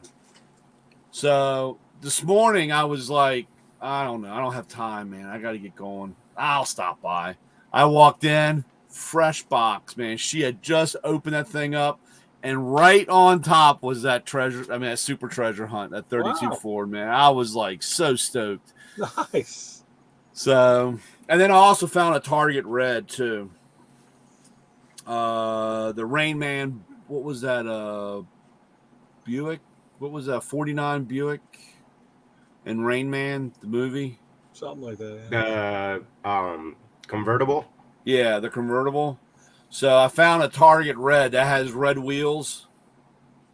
And I can't believe that was later in the day. That was much later in the day.